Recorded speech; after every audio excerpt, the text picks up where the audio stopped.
So the adventure takes place in Bittermold Keep, and the name of the adventure is the Hideous Halls of MUGDULBLUB. This keep is basically an empty shell that's up upon a hill, and you've heard rumors that there was a wealthy family that owned it once, and more rumors that somewhere down below might remain their treasure. Each of you individually may have heard other rumors that you can share or not share as you like. And let's do some character introductions. Oh, and Amriel, I want to do some carousing. So if you played before, you're not first level, and you want to carouse, you guys certainly can. What do you want to spend as a group? You can do 30 or 100. Brom surely does, yeah.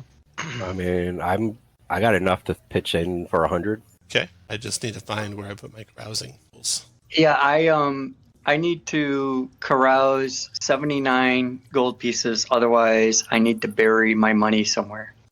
You can turn that into gems. You can carry 10 gems in a slot. You still don't have a slot for that, though, do you?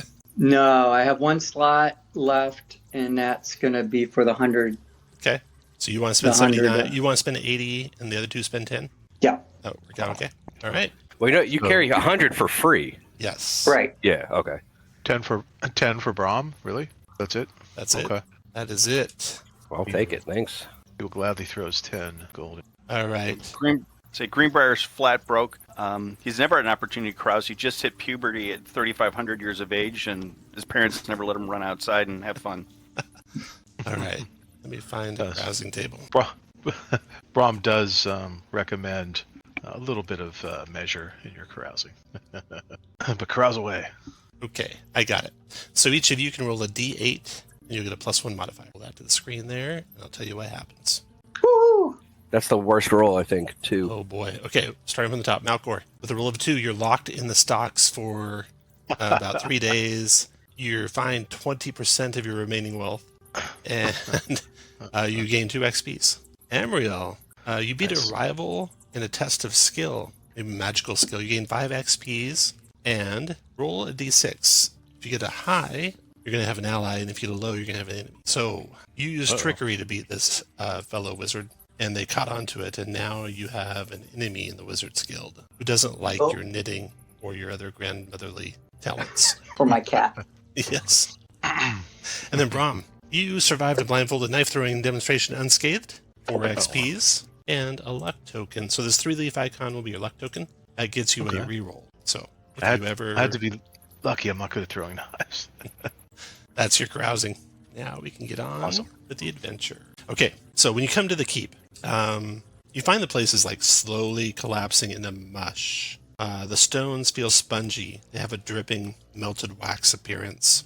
The crenels fold and sag. Loose rubble has stewed down into pools of globby mortar. There is a rusty trapdoor you find in the floor of the keep. And what would you all like to do? Oh, let's do some character intros. We did the carousing. Let's do intros. So, Amriel, tell us a little bit about Amriel. Amriel is an elderly elven woman dressed in fairly nice robes. She also has her cat with her. She's been drawn to the adventuring life because she has a sickly grandchild, and a local apothecary who's probably a quack keeps sending her out to these various locations to get enough money to afford medicine. All right. Then we got Brom. Brom is used to be a street urchin in a major city and was rescued out of that lifestyle by members of the St. Agnes order, and he has stayed there and become a priest of St. Agnes, and his ideals are righteousness and justice, but also kindness, humility, and a little bit of joy in life doesn't hurt. And he's a second level priest, a lawful priest of St. Agnes. He has cure wounds, protection from evil, shield of faith, turn undead, and a longsword. A nice longsword, a silver one, actually. Nice. Greenbrier. Can I share my rumor? Can you? What was that? I have a rumor that I'd like to share. Go for it, well. yeah. I'll post it in the D20. But I've heard that, and we might want to keep an ear out for this, but a hunter heard a I don't know how to pronounce that word, but it means crying and wailing. So a ululating cry echoing inside the ruins. So we should be on guard for that. Okay, Greenbrier, go ahead. I'm an elven warrior. I was orphaned, got sick of living with my mysterious benefactor, and decided to become an adventurer. Puberty's a bitch, and I'm borrowing a +2 or a +1 to a great sword. And I've heard a rumor that short people in cloaks have gone into the keep and not come back out. Interesting. Malcor, go ahead. All right, Malcor used to live in the city as a jeweler, but was not happy with his life, so he has left the city. He now lives out in nature. He became a follower of the god Geed, I think is how you say it. And he's heard a rumor that the stone walls here are melting like wax due to a curse. You certainly saw that when you came up to the keep. Yeah. Okay, then Tucker. Fun place. Hi. Tucker is a halfling, about 3 feet tall, curly brown hair that fall kind of in messy locks, bright green eyes, wearing kind of mismatched clothes that look like they were stolen from different places. Tucker grew up in the quite boring village of Willowdale, where his family were farmers, which he found intensely restricting and constricting. And once, while gathering herbs, sort of a hobby of his, being a bit of an herbalist, out in the forest, came across a band of adventurers living rough. One of them, named Gorn, was willing to kind of take Tucker under his wings, teach him the ways of the thief. Tucker has pretty quick fingers, pretty small and wiry and lithe, decided to tag along with Gorn and his compatriots, is still early in his career as a thief, is just a lowly robber, still follows Geed like his forebears, and is out, one, looking for adventure and the thrill of the heist. Still loves to find herbs and be out in the woods, including fishing. Has heard there's some really great fishing around here, and in fact, behind the keep, there might be people catching catfish with 4 legs in that stream that runs behind the keep. So cats. Catfish. Okay. They're swimming cats. For light, Amriel's got a lantern. Brom's got a torch. Who's carrying the lit spike? Oh, first of all, cast your light spell on the lit spike. Make sure it works. 14. You're good. And who's carrying the lit spike? I think Brom was going to carry that instead of a torch. That sound good, Brom? Yeah, that's good. Take off your flag. We only need 2, right? I mean, if we want 3, I'll carry it. But Yeah. How the torches cast light? How far, Tom, in this? 30 feet on the torch. And Brom, I'll put Okay. that separate since you can throw it around. And you're You not can just necessarily carrying it. So you'll have the fun of trying to make sure you always drag that with you. Okay. So you can see down into some steps that lead down into like a cellar below the keep when you open the iron trap door. We'll go in order. Is Brom going to be in the lead with the light? Yes. Yeah? Okay. And then, Brom, you can, from the top of the stairs, see down to the base. And you can see that there's a stone floor down there, and it's kind of got some mud on it. And there's some small footprints, like footprints the size of a child. And some bare, some booted. What do you want to do, Brom? One of us said there was some small people in here. That's right. Oh, and Yep, it's I heard, 8:13 for your light sources. So 9:13 they'll go out. I heard a rumor that woodsmen recently spotted several short, cloaked figures scurrying into the keep, and they never came back out. I pointed at the footprints in the steps and said, does anybody tracking skills? Perhaps you should check these tracks out. It's like they came in right here. Do you want to go down there at all, Brom? Yeah, I want to move in. And the tracks go all the way down the stairs. They do. And you can see them going across the floor. Then you can hear some snarls and some barks kind of distant. And you see light way down the hall. It's light coming from something like a campfire, maybe. I'll point to my spiked light source and then make a gesture pointing like way down the hallway with my right arm. I won't holler out. I don't want to be heard. They're gonna see us too. So It'll be the second one down. Is that as far as you want to go, Brom? go to the bottom of the steps. Okay. Oh, You can see in the chamber.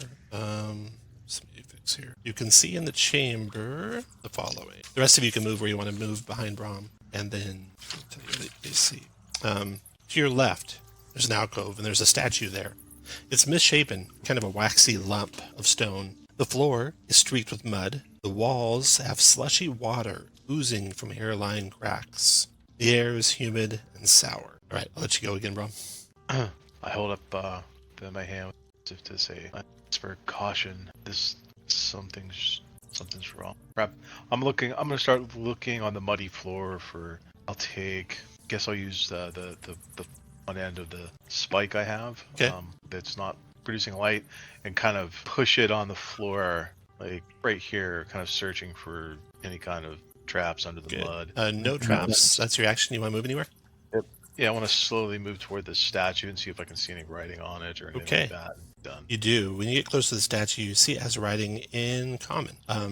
It's a human-like shape, although it's melted pretty badly. There is a worn copper plate on its base which says Sir Reginald Bittermold. And then, let's see, Greenbrier, go ahead. Greenbrier is going to kind of advance to the end of the room and stand guard while smart people investigate. Okay, and Greenbrier, you notice something odd, and that is ahead of you. The muddy footprints seem to just come to a dead end.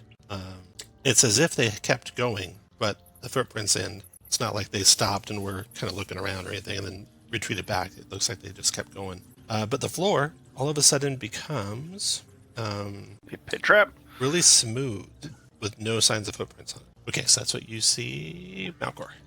Malcor will move forward. That's a statue down there, is that correct? That's right, yeah. It's Reginald. I forget what the second part was, but There you go. I can get to the statue, and I'll search that statue if I can. It says Sir Reginald Bittermold. Searching it, you believe this worn copper plate could be pushed in. Oh, can I push it in, or is that? Yeah, that'd be a free action. Okay, let's do it. When you push in the worn copper plate, there is a low grinding noise and a door opens in the alcove behind the plate. well done. All And you right. see a flight of stairs descending in a natural cavern. And Tucker. Tucker would probably sneak, even though maybe doesn't need to at the moment, up behind Greenbrier and search around the floor where it gets smooth to see if they can find, using, their skills in finding traps and disguise, to see if there's anything they can notice about where the floor changes from being the tracks to where they disappear. Is there anything There's discernible? nothing specific that you can tell. The noises of barks and snarls get louder the further you guys go west. Definitely, it looks like there's a 10-foot section of floor to your west that is different than the rest of the floor.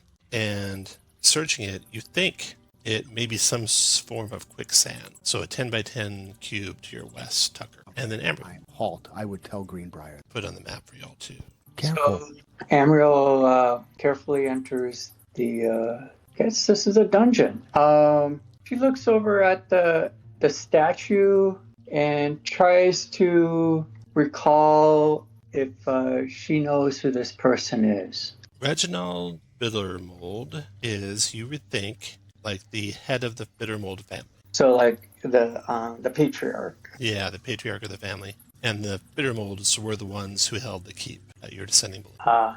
And they're the ones who suddenly disappeared one night or something. Is there a story to them? No one knows. There's plenty of rampant rumors about them, but you don't know if you can place any certainty on any of them. They certainly did disappear, though. All right. Yeah, I'll say. Oh, he's the patriarch.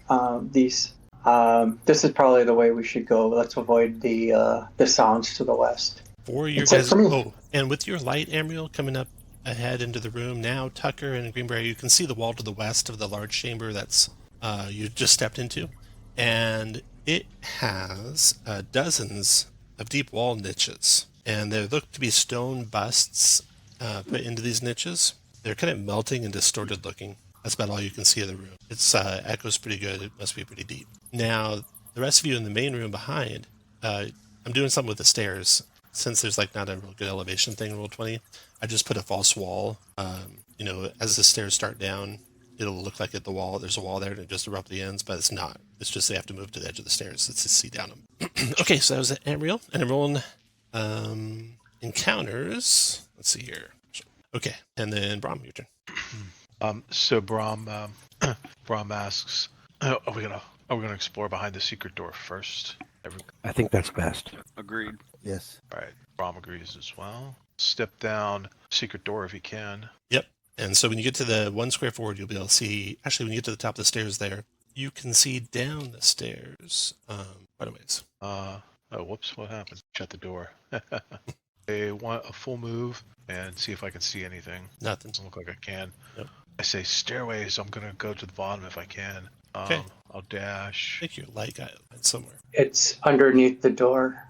And then when you get to the top of there's like a landing there, a natural landing. And when you get to the top of that, you can look down the next set of stairs and you see it opens up into a chamber down below. And if you get down to the bottom of the stairs, you might be able to see more. Do that. I'll motion for everybody to come. Okay. Greenbrier, go ahead. And Greenbrier, if anyone wants to double move, just say double move. And then we'll skip right to the next person. Just double move up to there. Okay, Malcor. For some reason, I can't move my token. Do you have the right token? I'll double move. Must be something having to do with the wall there. And then your guy being in the wall. Yeah, because I want to be more square. Okay, One good. more. Thanks. All right, so when you get to the bottom of the stairs, you can actually see the chamber beyond. And you see, let's see. Yeah, you can just see the edge of a pool down there. The water's murky, but you think you see a shape dart by under the water, surface of the water. Then Malcor went. Tucker, your turn. I will also move to where people are in the light. I will double move. Emriel, your turn. I'm also double moving. After that, right, just gonna roll d20. I don't like that. I don't like that. 20. Ron, what do you want to do? So the edge of the water is right at the edge of your light. There's a pool in this cavern. The ceiling of the cavern's maybe 20 feet above your head. It's all natural. No obvious sounds down here. Do we see those fish creature in the water? No, you don't. You see something in the water, though. Yeah, I'll tell everybody I see something in the water. I'll move another 5 feet or so. 10 to see. I gotta bring my light. So it's a larger cave there. Looks like there's a corridor to the west and a pool. And I saw something. I see like a shape in the pool. Yeah, now that you're getting closer, you can see colorful shapes darting around inside the deep pool of cloudy water. The pool to your south. All right. Case. I think I want to cast protection from evil on myself. All right, go for it. And Good idea. everybody else point shapes in the water. Then Maybe it's Greenbrier, those go ahead. catfish. Smart protection from this. Greenbrier's gonna hop on down and stare very suspiciously at the water. Tucker. I'll double move. Tucker. What do you want to do, Neil? I will. Oh, sorry. Yes, I will carefully move down the hallway. I will double move towards the edge of the pool and just try and see if these are those catfish that I had heard about. With the 4 legs, can remove the hook from their mouths. Your turn, Emriel. I'm gonna cast Mage Armor. Success. Ooh, almost a crit.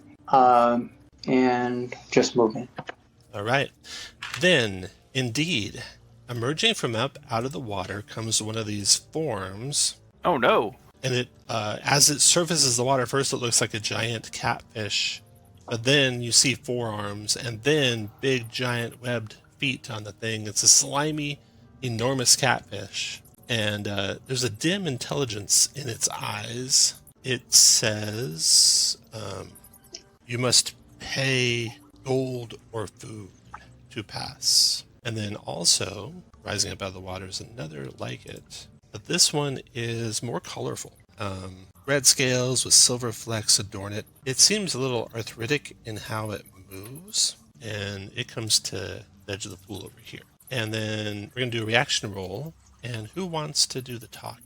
Rom volunteers unless there's somebody more charismatic. I think Rom and Tucker are probably the best. And I think I think it's a Yeah. tie. Good. Okay, so Brom. we roll 2d6. 5 plus 2 more, 7. Okay. They seem suspicious of you. They've asked for a toll of food or water. Or gold. I'm not sure how much gold they want, but I say my friends from the water. We have gold and food. Which do you prefer? And I shake my belt, my gold pouch, and pull out start pulling out some rations out of my pack. Do you move any closer, Rom? Yeah, I'll go up to him. As you do, you illuminate more of the cavern there, Malcor. And Amriel, do you want to move any closer to see what's in the cavern beyond Malcor? Me?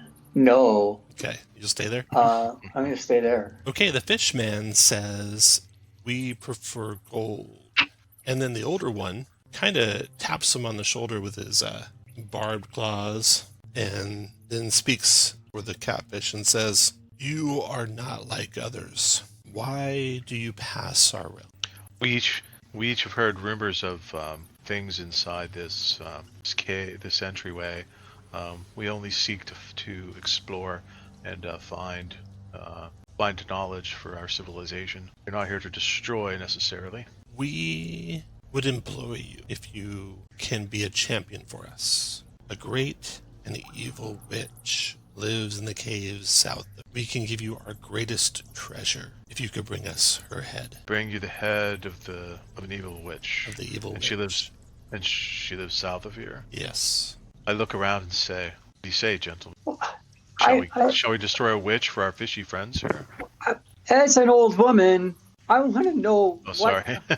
what qualifies this woman as being a witch. She looks like one.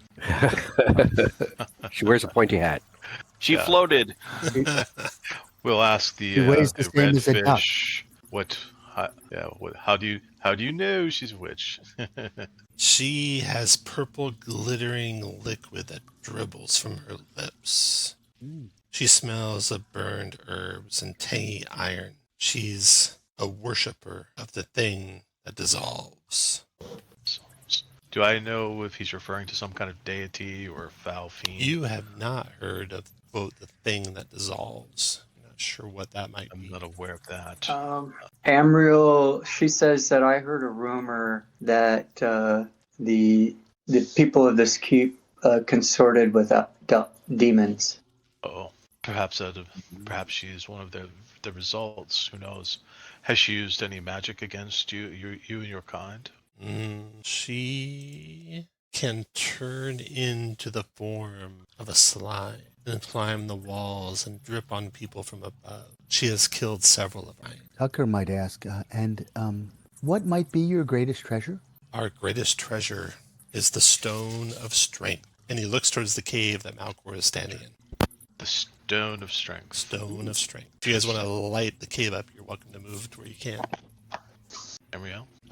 As you come around the corner, Amriel, you see guarding a stone, a group of these mutant catfish. There's several of the slimy four-legged things here, and they stump in a rhythmic circle around a low rock. The rock is flat and smooth, the size of a wagon wheel. It is piled with gold coins that cascade off of its sides. The walls of the cavern are covered in thin carvings, rudimentary scratches of hulking four-legged fish rampaging through humanoid stick figures. So he tells you the Rock of Strength is our greatest treasure. This rock is the that gray circle with the black outline, and on it are maybe even 100 gold coins. What makes this your greatest treasure, if you don't mind asking? I'm curious. If you stand upon the rock, it will make you as strong as a giant. But only when you're standing on the rock? Yes, only when you stand on the rock. Should lure this witch into here and fight her. He says something in a gurgling, burbling catfish voice, and one of the guards jumps up on the rock, and you can see his muscles bulge, and he like Impressive. poses and flexes his muscles, and then jumps back down. And when he jumps back down, it looks like he goes back to. Oh. Can we turn this rock on its side and like roll it down towards the witch? Yeah, it would take basically your action every round to move it, and you probably need to have a strength score of at least 12. Or several of you can move it if you don't have a strength score of at least 12. Would they let us borrow it? You're right. They want her head for you to take it. Yeah, I don't want to try to take it. We should try to help them, I guess, without that. But that's Well, I thought that was the deal, that we would give them some gold, and we If you do not they want the. Yeah, if you do not want to go get her head, we understand, but you must pay 1 gold each to pass. If you will go get her head, you can pass for free. Oh. Okay. I am apt to help these creatures, Let's do it. It's and good we are that here you to die. explore. We must be careful and look up in case the witch turns into goo and drops on us. Yeah, I agree. I think this is a fair thing to do. Tom, question: all this dialogue, how many rounds pass so I can deduct it from my mage armor? We'll say none for now. We'll have Okay. a couple spell rolls if you're concentrating, or if you're focusing on protection from evil. We'll do that at the end, though. There won't be many. Anything else before you go? No, I ask the leader type, I guess, the red one, if he has a name. I tell him mine. Yeah, let's see. I am the wise one, he says. Probably can't pronounce his real name. Mm-hmm. The wise one. All right. All right, if you're ready to move on, Brom, go to move down to the south, and then you can start another round. There you go. Okay, and then You said Brom, south. you were focused, so do 2 spellcasting checks to see if you're able to keep your spell going through that thing. And Amriel, you can tick off 2 rounds on your spell, and good. Okay, and then Brom, you move to there. Can I just drop it? Oh, sure. Yeah, you don't have to keep. I'll just drop it for now. Losing the focus doesn't lose the spell for you, so you have nothing. Right, but the last time I accidentally injured my god's ego when I did Oh that. yeah, you can't roll a 1 when focusing. That's right. You don't want to So do I'm that. like, I'll just drop it. I'm still an acolyte and learning how Got these spells work. Okay, Greenbrier, go ahead, and then Malcor, and then Tucker and Amriel at the same time, Double moving. and then into that round. I think And we're all then keeping Brom. an eye on the ceiling as we move. So the Start river, south. the pool must be fed by a spring or something that all the catfish are in, and then it flows out to the south. And then the cave to the south around that pool, it is of smooth rock layered with maroon stripes. The river is cloudy with brown sediment and rushes through the cave. There are crude carvings at waist height along the walls. Okay, so Brom, your turn. Go there. I'm moved out to there. I can't see around. Does this cave, like, does the water go? Looks like the water inside of- goes into the wall. Does it look It doesn't fill it all the way to the top though, so you could wade into it. okay? Does it look like it's moving fast? Yeah, through this section, and specifically, it seems to speed up as it goes into the rock. All right. Like my last 10 feet, I get a running jump and try to jump over. I'll No double problem. move, You succeed. explore further. Looking as I enter this area, I'm looking on the ceiling. I just want to keep an eye out for slime. Okay, Greenbrier, your turn. And then Malcor, Tucker, and Amriel. Yeah, they said she was to the south, right? They did. They did. Okay, Brom, go ahead. As soon as you move about 10 feet south, go ahead and pause, and I'll describe what you see. Okay. This cavern, the pillar there on the far side of the cavern is carved. It's carved to resemble a spiraling mass of tentacles that erupt out of the ground, and runnels of dew run down the tentacles. There's a battered iron cauldron set before the carving, and Oh, what? I'm sorry. Say that again. there's a battered iron cauldron set before the carving, and Okay.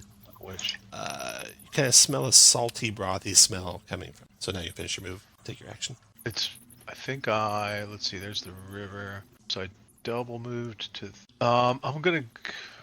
Nothing on the ceiling. Nope. I'll move up to the cauldron. Okay. Search it. Okay. Go to move your head there. Everyone else take your movements. I'm stuck again. Oh, interesting. There you go. It might be that you just can't move south along the wall, but you should be able to move. It could be. Yeah. I'm going to go ahead and cast Holy Weapon on my longs. Okay. Go and roll it. Nice. And there's also buttons for those. I mean, we'll keep your roll, obviously, but tell you what it does. So put a 5-round marker, like Amriel's got a 6-round marker going, Malcor. Track how long your holy weapon lasts.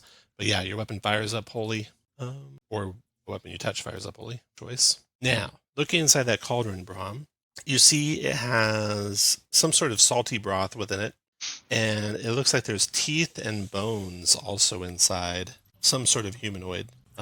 You think maybe child size humanoids? Multiple? One of the small creatures, perhaps, that are rumored to be Possibly, here.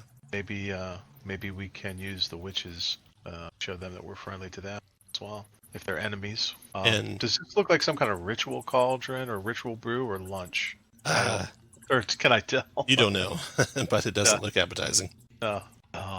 And nothing else. She's not here. Any tracks, any footprints in this area that we can see, or any other writings on the rock behind the pillar or the pillar itself? Maybe somebody should Nope. search the pillar. Nope, nothing else. Those of you guys, I'll get back to doing this in order. So, Greenbrier, you moved to watch the hallway there, it looks like. Malcor, you moved. Anything else? I casted the Holy Weapon. Holy weapon. Tucker, what do you want to do? Anything besides move? No, I would move up near the cauldron and Okay. peer in and say, do those look halfling sized? They do.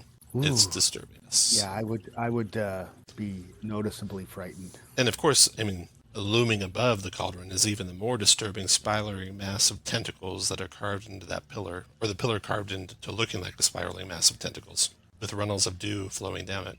So I'm sorry, the pink thing here, that's the Pink cauldron? thing is the cauldron, and right below it is the pillar of tentacles. Okay, so Tucker, you looked in the cauldron, and Amriel's last to go. Yeah, so Amriel, once she moves her normal movement at the end of that, she's going to cast Detect Magic. Okay, go for it. You succeed.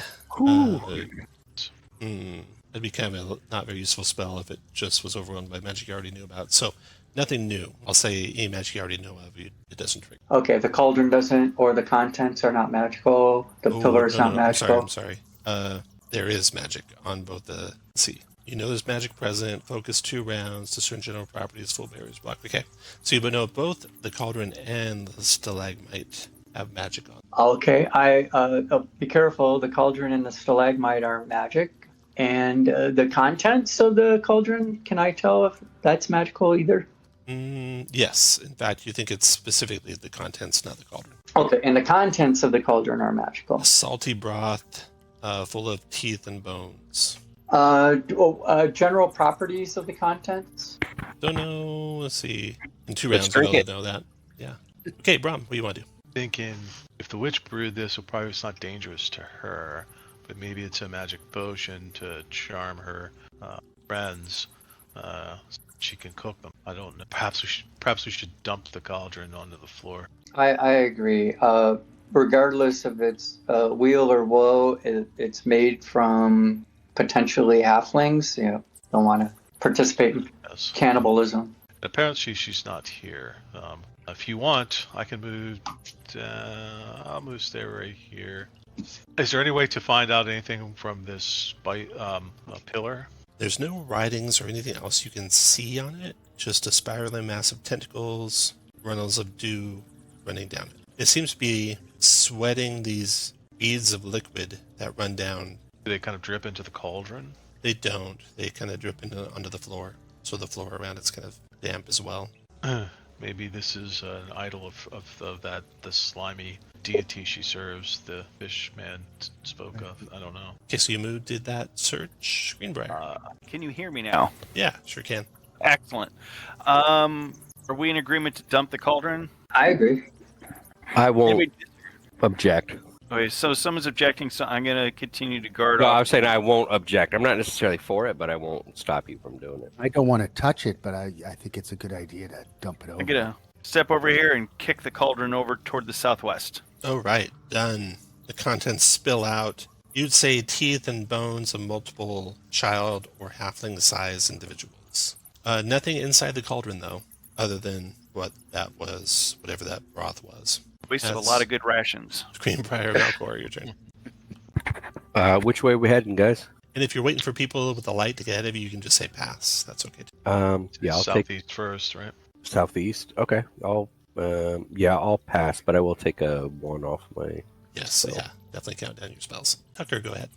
Yeah, I am not carrying light at the moment, so I am kind of waiting. I will move around and stay in the cone of light that others are casting. Amriel stops focusing on the Detect Magic. Okay. She's going to move to here, trying to get... she wants to get better visibility. 1, 2, 3, 4, 5. There, that gets us more visibility. And... Yeah. Oh, go ahead. No, you go ahead. And she's going to cast Magic Missile on the stalagmite. Okay. Roll to cast that. I clicked it. There we It go. worked. The force, chips a chunk out of the stalagmite, but nothing else happens when you do that. And then Brom, your turn. And don't forget to take a round off your spell. Oh, Brom, you see some. So you see Brom, a pale human woman meditating on a mat of woven hair. Purple glittering liquid dribbles from her lips. Found her. She is meditating, but seems to be aware of her surroundings when you arrive there. Yeah. She doesn't immediately speak, though, so go ahead and finish your turn. Brom figures we might have a fight, but he's not sure. But he will cast Shield of Faith on himself, and he'll point into the room and say, "I found her." Go ahead and cast your Shield of Faith, then finish your move where you want. I'm gonna stop right there. And Greenbrier. Come charging in. Okay. And I'm gonna do a double move and not get all the way up to her, so like maybe there. Okay. Is that in range? Yeah, as soon as you get, let's see, let's back you up about to here. Amaryl and Tucker, you can move up adjacent to or anywhere behind Brom or Greenbrier that you want to be. Then we're going to clear this. And then she stands up, Greenbrier, as you come into the room, and Parlay. she asks, "Who are Is she speaking to Greenbrier directly or the group? you?" You directly, Greenbrier. Who are you? Orphan number 1. Why are you in my cavern? I heard it was the Catfish Cavern. She spits on the ground, a big globule of spit, and she says, "The catfish will die. Why'd you kill them? They are mutated. They are evil. They attack and kill us. If you will help me to defeat them, I will help your explorations of these caverns." What's up with a hobbit soup? Those are the Howlers. They are a vicious, marauding band of halflings. They are insane. If you help me to defeat them, I will take you to the Starry Pool. What is the Starry Pool? It is where our master comes from. And your master is? MUGDULBLUB. Does that name mean anything to a cleric of St. Tyrannus? It sounds demonic. You're not sure what demon or what extraplanar realm it might have came from, but it's probably not safe in any way. Probably not. No. Sounds like the goblin deity or McGlubiat or Yeah, something. right. That's what I thought. MUGDULBLUB. It's like, I'm not familiar with this MUGDULBLUB, however you pronounce it. How do we know that you're not the evil one and they're the good ones? Why should we believe you? You have no reason to believe me. You can do as you will. We get her, or do we go along with her for now? I think we get her. Good and neutral creatures don't make hobbit soup. Yeah, I don't trust her. She worships demons. I think we have to kill her. We could play both sides for at least a little bit, but I don't know if we want what she is offering. So I'm pretty sure I don't, but pretty sure she's also a strong opponent, and we must be careful. Yeah, we could just walk away and continue to investigate the keep. Catfish are going to wonder where the head is when we come back. That's true. All right. So what's the consensus? Do we want to attack her? My vote's to kill her. if you attack, we'll back you up. Yeah. All right. She can definitely see you guys talking back and forth, so Yeah, right. Do we kill her? we will roll initiative when you launch the attack. She's sitting there like, just sits down and looks a little bored while we discuss if we're Looking at gonna her, kill her. looking at her watch. All right, so everyone go to roll initiative. Oh, to do that, you click your token, and you click that leftmost button by the menu that says IN plus something. Hopefully plus. Yes. Oh, Greenbrier, you roll it manually, so I'll add you to the initiative here. And what did you get? rolled Greenbrier a got a 13. 13. Nice roll, Brom. Wow. Show off. Oh Yeah, yeah. you guys did good on that. I thought I'd have clear. Mostly get the jump on her. Okay, Brom, you're first. Oh, and everyone take off one round off any spells you had going for your conversation. And then, go ahead, Brom. Then you take off a round now, again, on your turn. And then, so I take off 2, right? Yep. All right. Got it. And So yeah, then- this woman is a lank-haired, moon-eyed woman with purple ichor dribbling from the corners of her trembling mouth. cool. Who has the greatsword? Greenbrier does. Where's Greenbrier? One front. ahead of you. Brom moves up to here and casts Protection from Evil on Green. Nice. See if you get it. Yes. Ooh. Nice. So, Disadvantage to probably attack be, you, Greenbrier, hopefully, if she's chaotic. if she's chaotic, I'm assuming she is. But Tucker, your turn. I'll stand tall, right? Well, it sounds like we are engaging. Mm-hmm. Yeah, you are. I will sneak up just a little bit, and I will take a shot at her with my arrow. Okay.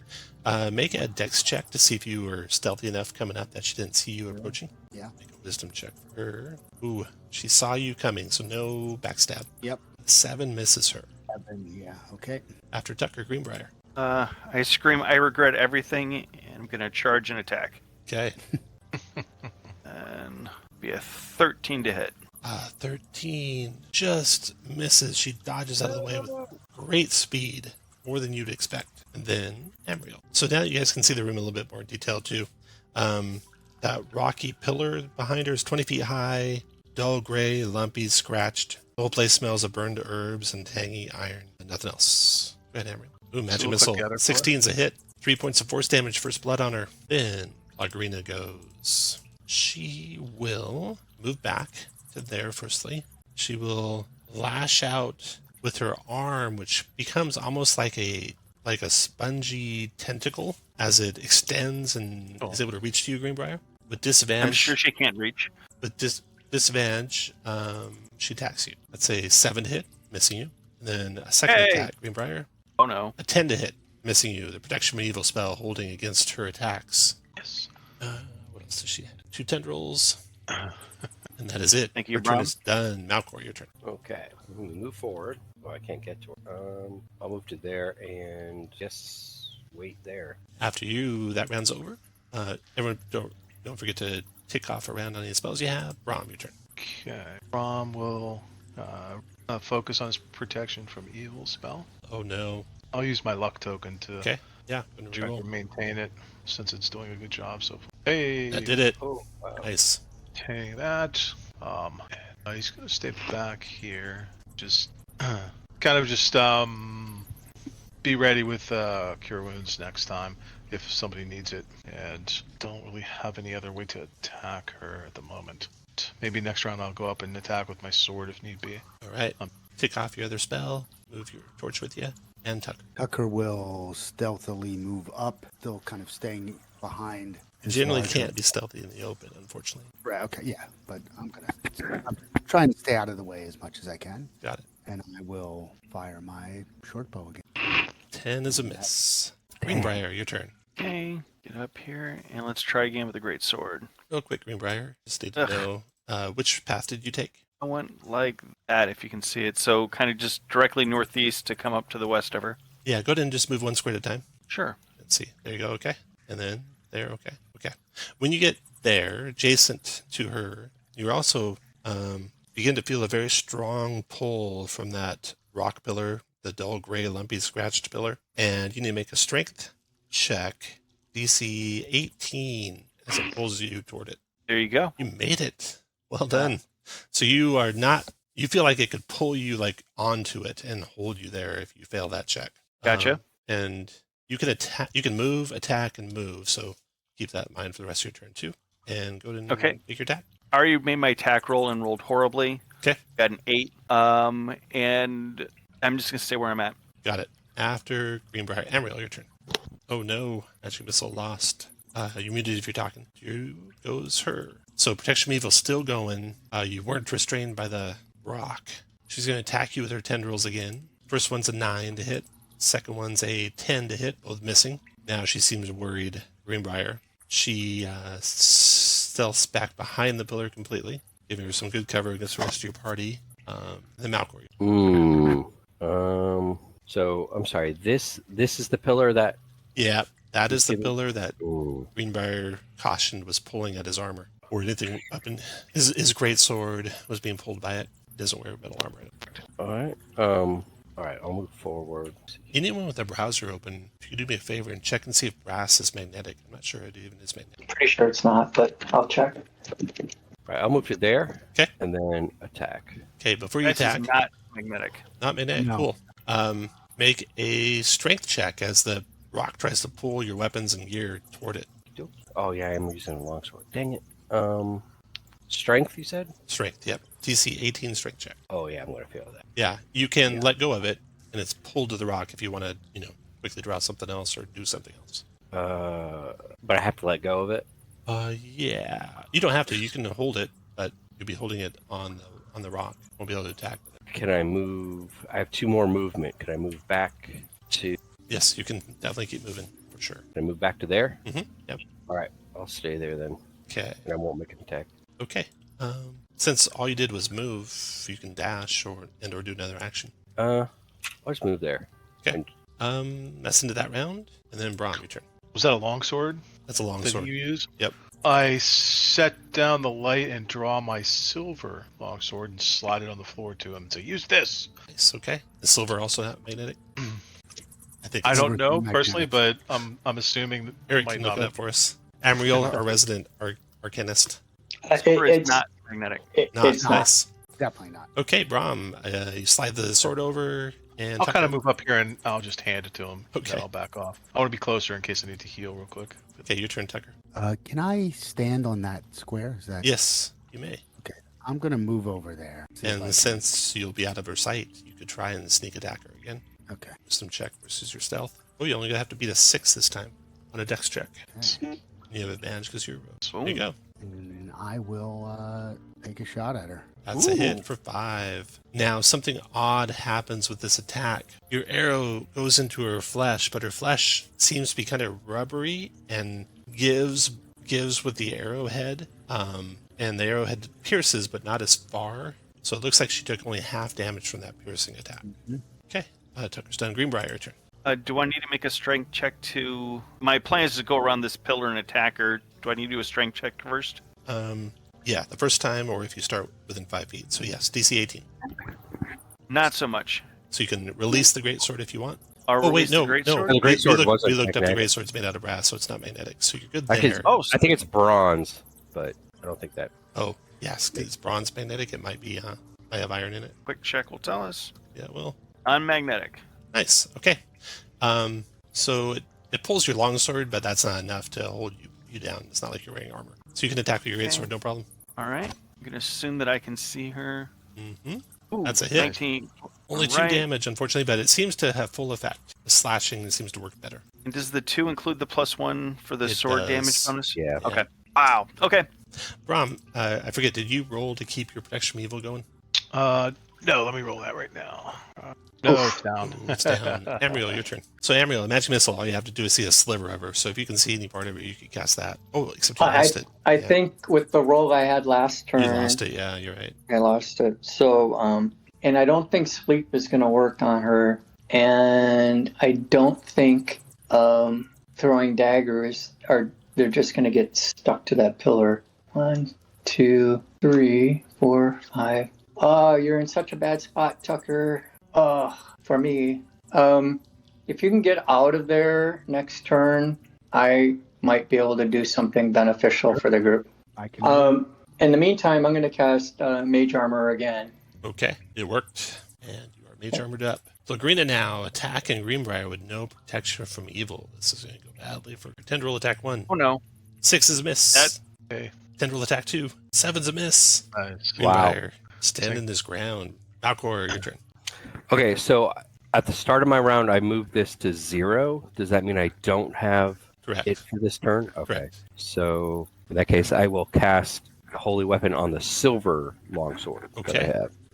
See if it works. Yep, Oh, got it. I forgot I have that spell got it. macro. Okay. Then I will wait here until next turn. All right, after Malcor, that's into that round. Brom, your turn. Brahm moves up to the corner of the room here and recast Protection from Evil on Greenbrier. Nice. Oh, no. Ah. Ooh. So, it just, I say, my power is run out, my friends, on this spell. Tucker, your turn. Tucker, hearing Amriel say, move over, we'll slide over a square, give them space, and then fire their short bow again, even though... 4 is a miss. Amriel, do you need me further away than that? Do you need the whole corner? You're fine. You're fine where you are now. Greenbrier. Yell, light a torch, and I'll take a swing. 8's a miss. Amriel. Okay. Please light a torch. Yeah, our light's about to go out. It's about to get real dark in here. 1, 2, 3, 4, 5, 6. Amriel moves to there. That's where she is. So, It's my torch out. or were you coming from the north? I was coming from the south. The south. Okay. So she's standing on the other side of this rock? Yep, she's right there. Oh, okay. I'm going to cast Burning Hands. Nice. It'll only be her. My And new I'm going to let you spell. kind of decide how much of the radius around you want to do Burning Hands. So it'll be safe to cast if you have allies next to you too. Oh, okay. That's why I was It's trying hard. to... The way it's written, Shop. it's like a full circle all the way around you, and that's pretty hard Yeah. to cast. Oh, I read it too. Yeah. It's like, what are you doing? Are you like doing a pirouette Right. as you...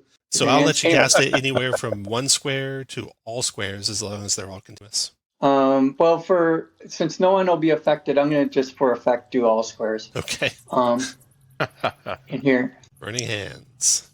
Oh no! Crap! No! Oh. Oh no! We're going to lose light and a crit. Oh, no. Here we go. Let's do the roll on the spell table. Oh. Spell casting. Anyone got a luck point? they Wizard wanna throw at me? mishaps. I don't. Roll D12, Amriel. No, does Greenbrier have a luck point? No, used it or didn't have it I ever. haven't. Okay, sorry.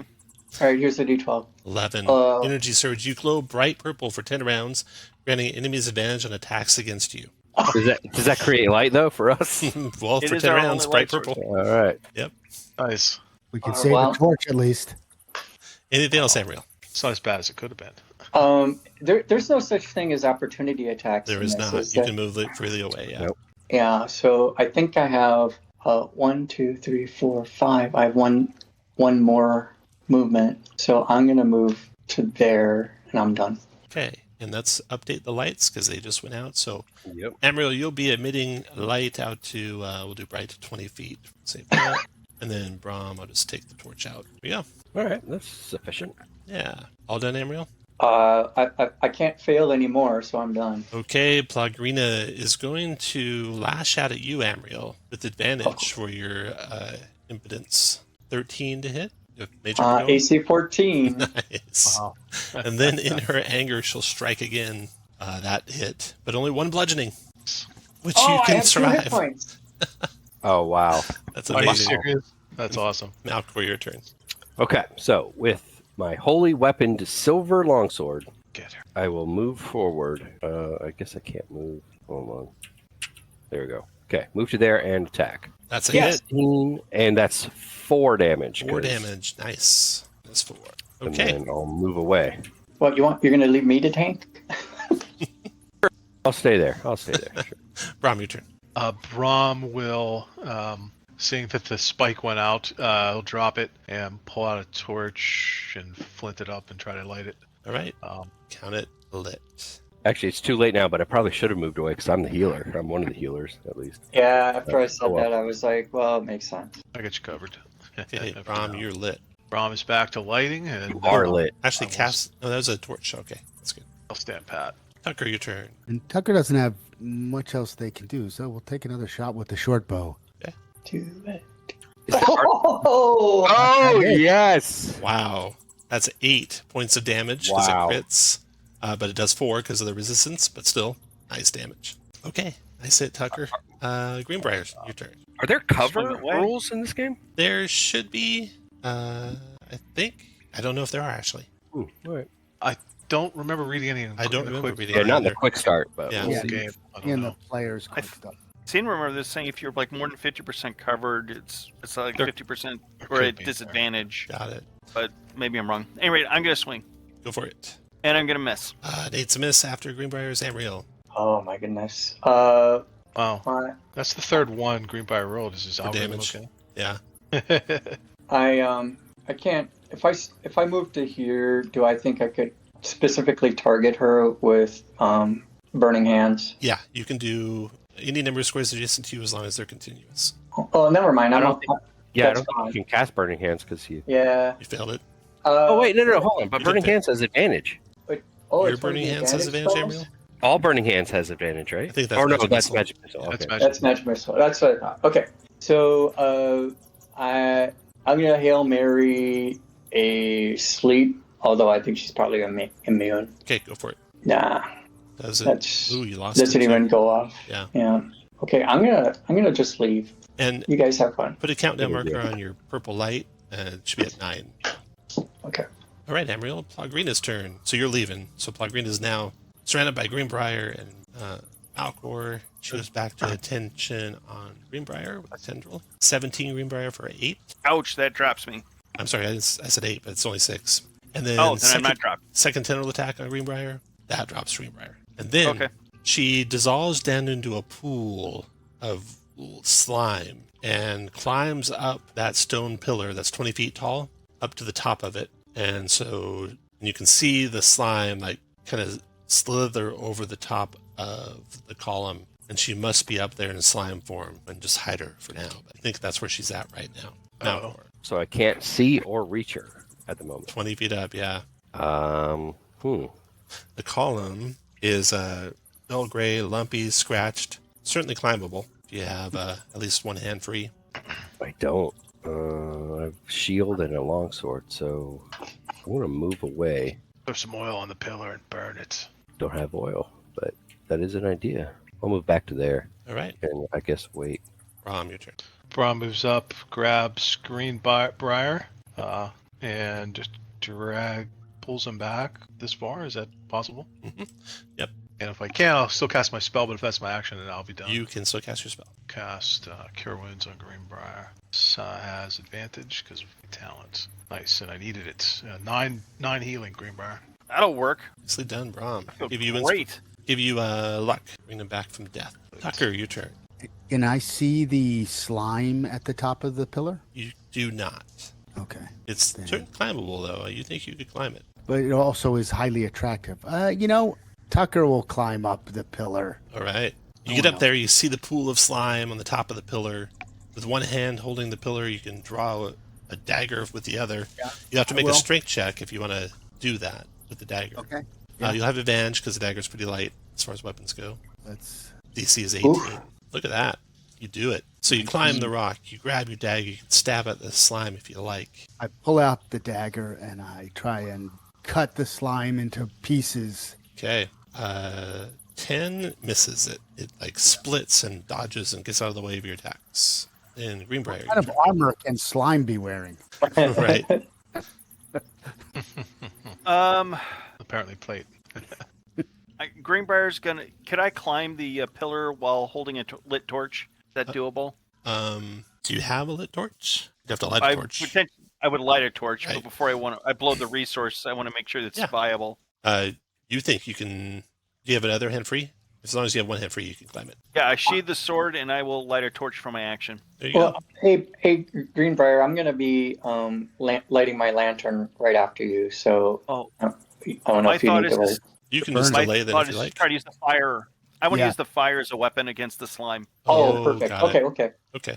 Okay. So yeah, you get to there, you got a lit torch, and Perfect. climb up and attack with the torch next round. After you comes Amriel. All right. Well, we have plenty of light here for now. I'm going to take out my dagger, and she's on this pillar that's magnetic. So I'm hoping that this will draw the dagger to her easier. I'm going to throw it at her. Okay.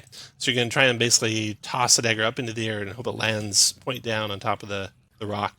That's pretty Oh, awesome. it's like there's a plateau at the There's a top? plateau at the top, Yeah. yeah. Oh, Yeah. yeah, that's highly unlikely. Okay, I'm gonna light my lantern Okay. Now it'll be shedding light to 60 feet. at 10:22. Yeah. Let's see. Greenbrier just lit a torch. Brom just lit a torch. We'll call them all at 9:20. So all light at 9:20. Okay. Amriel done. Plagrina up here didn't expect to be assaulted at the top of the rock. Turns back into her witch form. You can see her stand up there at the top of the rock with Tucker battling. Lovely. It's just like her nightmare dreams of battling the final halfling boss to save her people. Tendril lashes out at Tucker. Tucker dodges a 6. Another tendril. Tucker does not dodge a 16, but withstands the 4 damage. Yep. It's still standing. Yes. And then Alcor, your turn. How high is Tucker? 20 feet. Ooh. You can see him. I'm going to put these Okay. guys. So if I... No, I don't think I can do this. If I sheathe my longsword, I'd have a hand free to climb the pillar. Okay. But then could I cast a spell? Sure. Okay. So I'm going to try to get to Tucker and cast Cure Wounds. Okay. Go for it. So you'll be climbing on the side of the wall there. Yeah. There's no room to stand on the top and up there to cast it out. Go and do your cure wounds. Oh, I keep forgetting I have the... Yeah, Macro, macro, but, but yeah. you made it because you're +4, so 2d6. Actually, I'm +5, just Oh, nice. because I got the +1 talent. Okay. So Cure Wounds is what, D6? I think. 2d6. That's Oh, second level. 2d6? Yep. Oh, yeah. Oh, that will. There you There go, we go. Tucker. All the way back to full. Round is We're over. back to 6. The witch now screams something that echoes through the caverns, and you hear a return cry from somewhere nearby to the west of multiple creatures responding to her. They sound like they're responding in the positive. So you expect reinforcements very soon. Brom, your turn. Brahm puts down his torch and attaches his rope to his grappling hook, and if he can, he tries to snag this creature and pull her off the stupid beam. Nice. pillar. Okay. Let's see. Roll, I guess, a strength check. Let's see. Roll a dex check to get her. DC is 14. So normal class 14 dexterous. Ooh, he missed by a mile. You're clang off the rock well below her. Tucker, your turn. Oh wait, I still have luck. I'm going to use that. So she's still on top of the pillar right in front of me, Yeah, correct? you and her are standing on top of the pillar. Yeah, can I use my luck and reroll? Oh yeah, you can reroll that if you like, Rob. Yeah, I forgot I had it on luck. Yeah, I just got that other one. Hey, You 14. snag her. Now it's an opposed strength check to pull her off. She'll have disadvantage because she doesn't have good footing compared to yours. So her strength is a 18, or no, a 1 with disadvantage, and yours is a 3. You pull her off of the pillar. She comes tumbling to the ground. They're falling 20 feet for 2d6 damage. Takes 6 points of bludgeoning damage and lands prone on the ground at you guys' feet there. 6 damage. Finish her quick. Her friends are coming. Yeah. 6. Okay, there we go. That was the end of Brahm's turn. So Tucker, you can climb down. Being prone, does that give her any disadvantages? You'll have or- advantage to attack her. Yeah. Great. And I will scramble down the column. Mm-hmm. I am now out of the rest of the light, so I can't see any. Although I assume someone has a torch on the ground. Okay. And I will poke her with my dagger. Okay. And that will be better than a bow. Yeah. Ooh, even with the advantage, she rolls out of the way of the attack. Yeah. Greenbrier, turn. I would like to drop the torch, pull my greatsword, and step up and attack her. Can I that. do all of that? Yeah. All right, then I will do that. Oh, that's a hit. Yeah. 3 damage. I roll better than a 1 of damage. So close to taking her out. Amriel, your turn. Your turn, Amriel. Muted if you talk. Sorry, she says she doesn't normally do this, and she pulls out a dagger and stabs her. Okay. Wizard who has Oh, a advantage. 13 just misses. She's too quick. Yes. I'm gonna step away and keep an eye out down this passage. Okay. She stands back up and just in a furious rage with purple sparkling spittle flying every direction, randomly attacking 2 of you. Looks like it's going to be Greenbrier and then Malcor. Greenbrier, There we go Tendril, again. miss. Malcor, Tendril, miss. Then Malcor, your turn. All right, I'm attacking with my longsword. Silver longsword, no weapon on it.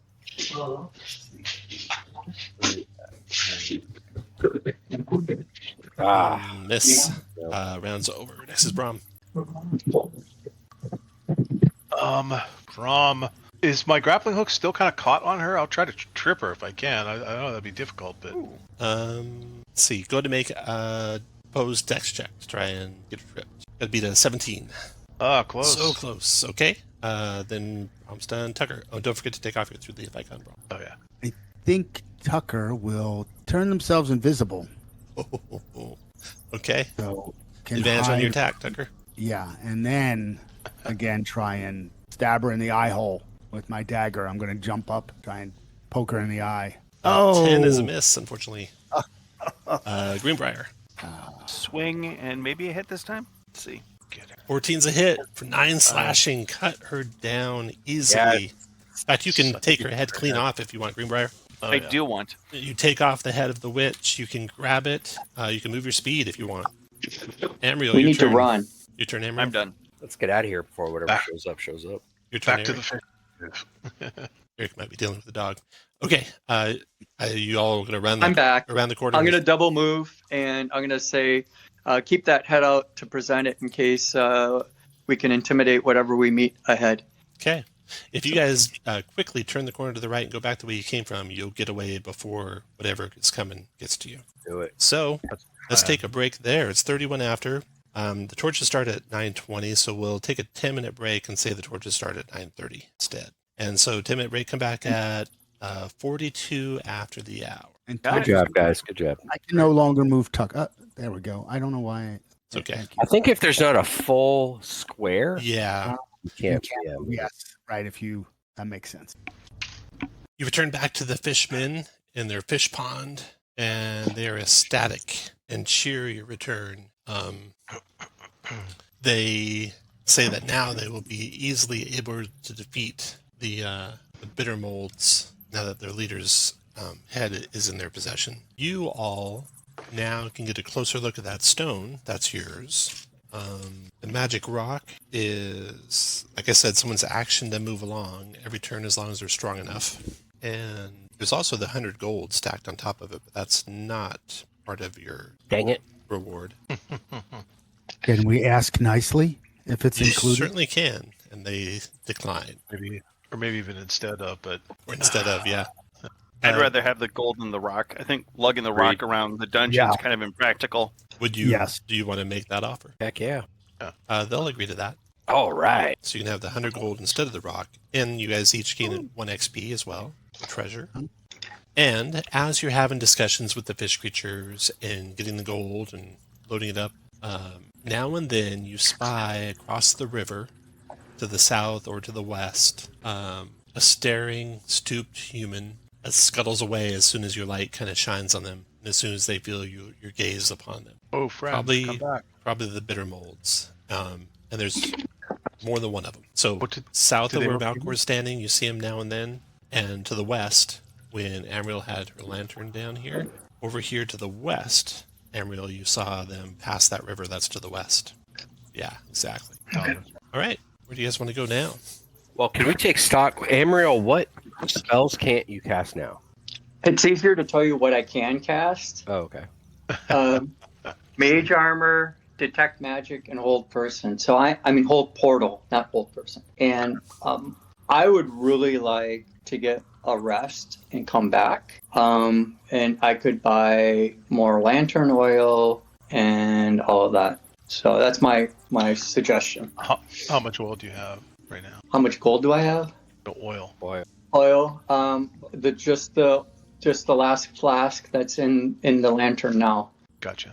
Well, why don't you guys take a vote? If you want to stay, move all your tokens. So, where Well, we I'm have- in a second. Do we have 3 torches? Because can't we do something where we combine 3 torches to Make a campfire. make a campfire? You can just leave too. You're Oh, really yeah. close to the entrance. So either way, you can definitely leave or make a camp. So if you want to leave or make a camp, move your token up. If you want to keep pressing ahead, move your token down. If you don't care, stay where you're at. Yeah, Looks I like can't it's decide. 2-1 to leave. All right. You guys will be able to exit. You just head back out the way you came in, I assume, right? Yes. Mhm. Okay. Yeah. You'll get out safely. Side. You can get a rest in, get restock some supplies. We won't split up your treasure yet, but if you need any slight advance, you'd have equivalent to 20 gold pieces each from what you picked up. I double my hit points. And I'm gonna get. Everyone have the equipment chart up. Yeah, got one up. What's the cost for a flask of oil? Flask of oil. 3 gold pieces. What? No way. That's the bottle. Oil flask is 5 silver. Excuse me. Okay, oil flask is 5 silver. Okay, I'm gonna buy 3. Okay. I guess I'll replenish my 1 torch I used. Do you Same with close the secret door behind you? I forgot to ask. Yes. Yes. It is closed. Okay. Go ahead and set your hit points back up to max. And who's going to have a light going in? Rom in front with the Yes. torch. Well, I'll try to cast light again on the spike. Okay, go for it. That makes it with your +4. Woo! 5. And And I'll light my lantern since I have 3 flasks now. okay. So I got light on Brom and light. Anyone else want light? Assume we're all near. I have 2 torches, but I would conserve them if. Yeah, they're- conserve them.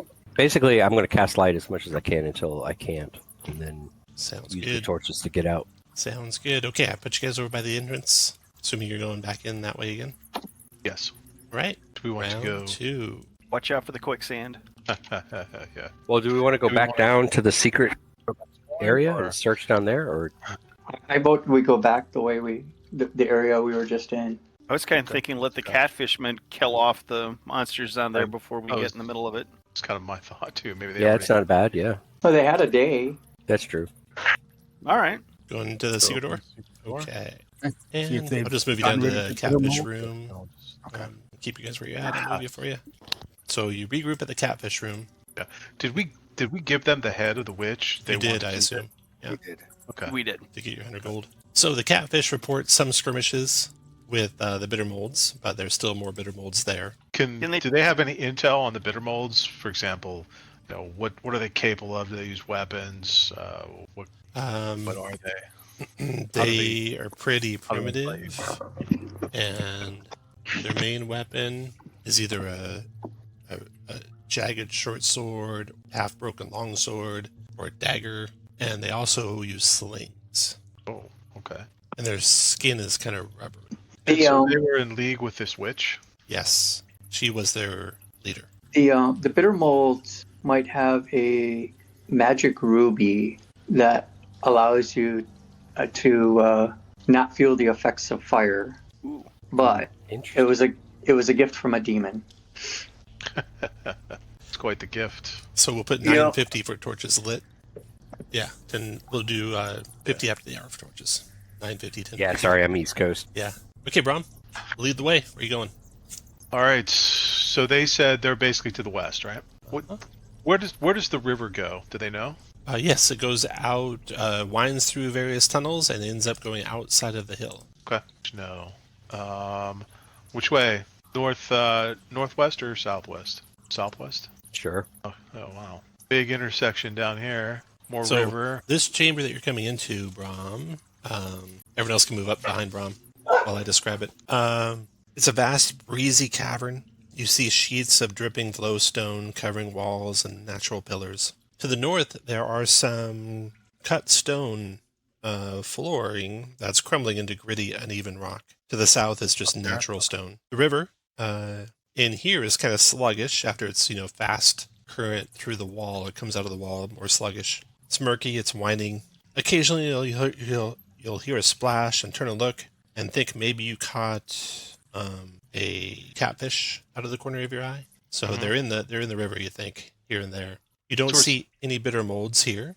And go And and the finish river your move. does it look like it's fresh water then? Of course. It is, yeah. It occurs to me we did not bother to loot the witch's body or check her lair for treasure. We want to True. go back and see if maybe we get lucky. Running away. I think we probably do. Do we want to do it now, or do we want to look to make sure the bitter molds are not around? Let's loop down to the south, and I suspect we'll loop back to the witch's lair. Possibly. I'm okay with that. Are you done, Brom, for your turn?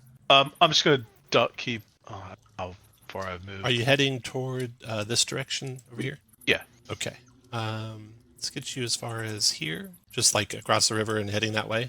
The rest of you Pretty put you where you want to be when Brom is there. Take up your march order behind Brom, where you want that to be. Because a bitter mold comes around the corner. Another bitter mold, attracted by your light. They are staring at you. They're kind of stooped over. They're human, you think, or once were. They scuttle along the ground. Their skin is pale and wet, and they're drawing weapons. I appeal to their humanity. They draw weapons as you approach, and roll initiative, because it appears they're going to attack you. Dang, Brom. I don't necessarily want to go first, but the dice say I do. I'm not. Greenbrier's ahead of me. You guys pretty much saw my tactics. I try to hit protection from evil and support. Okay. Greenbrier, you're first. That's- You see two bitter molds, maybe a third back behind them in the darkness. From the sound of things, there might be more even behind those. They told us they were rubbery, so I tell that other guy to grab my silver sword if he wants. I'm going to swing with a great sword on the first one. Okay. 16 connects and slashes at him, wounds him for 3 slashing. That does a pretty good wound on the thing. You don't think you can take another one of those. He cries out in pain. Then Brom, your turn. If you gonna need to drop your torch in here at all? Did I drop it, or do I still have it? You have it. I'm asking if you'll need to drop it somewhere. Take Oh, it off of you, so it's Yeah, separate. if you have a shield in it. I don't. Let's see. Okay, go ahead and take your turn, Brom. I made the torch separate, so you can drop Just it in if you need case to. I don't want to. I'm gonna go here, cast protection from evil on Greenbrier, and Right. then pull back. Right. Cast your spell. Ooh, it worked. Remember, you got protection from evil going. Then after you is the bitter mold. That's in your face. He tries to strike back with his short sword at disadvantage. 4 misses. The other one stumbles forward, tries to attack with his short sword. 7 is disadvantage. And then the other one you can see in the darkness there comes to attack you with a short sword. Again, missing. Then Unimpressed. you see another one coming out of the darkness here, and he tries to see. 1, 2, 3, 4, 5, 6. He kind of scuttles along the wall, and then tries to fire a sling at Tucker. 17 Tucker for 1 bludgeoning. That does hit. And then you hear more movement and more commotion in the darkness, but you don't see any more bitter molds come out into the light. Malcor, your turn. Okay, Malcor will move 1, 2, and then cast Turn Undead? Oh, they're not. They're not undead. They're not undead. I'm using zombie tokens, so Oh, I okay. don't want you to think they're undead. They're look like they're human. They do scuttle. They are stooped, but they don't seem to be dead. I think. Okay. Then so I'm sorry, who has the silver sword? Right next to you. Okay, Wait. I will pick up the silver sword. Okay. And then Has a nice I'll gem pole too. cast Holy Weapon on it. All right, go for it. Oh, I keep forgetting. Oh, no. So 6 plus 5, 11. I'm good. Barely. Good. Wow, nice. After Malcor, Tucker. Tucker will fire at the closest bitter mold. The one here, I And guess. put a 5 countdown on your guy. Right. Oh, Ooh, miss. 4 doesn't hit. No. More bitter molds come out of the darkness. Uh-oh. Oh, no. Does a rest start a new day? Yeah. Yes. Well, you took a whole day. You didn't just do it. You took a whole day Right. of rest. So your hit points back. Oh, this one comes back to there and tries to sling Brahm. Missing. And then another one comes there and tries to sling Brahm again.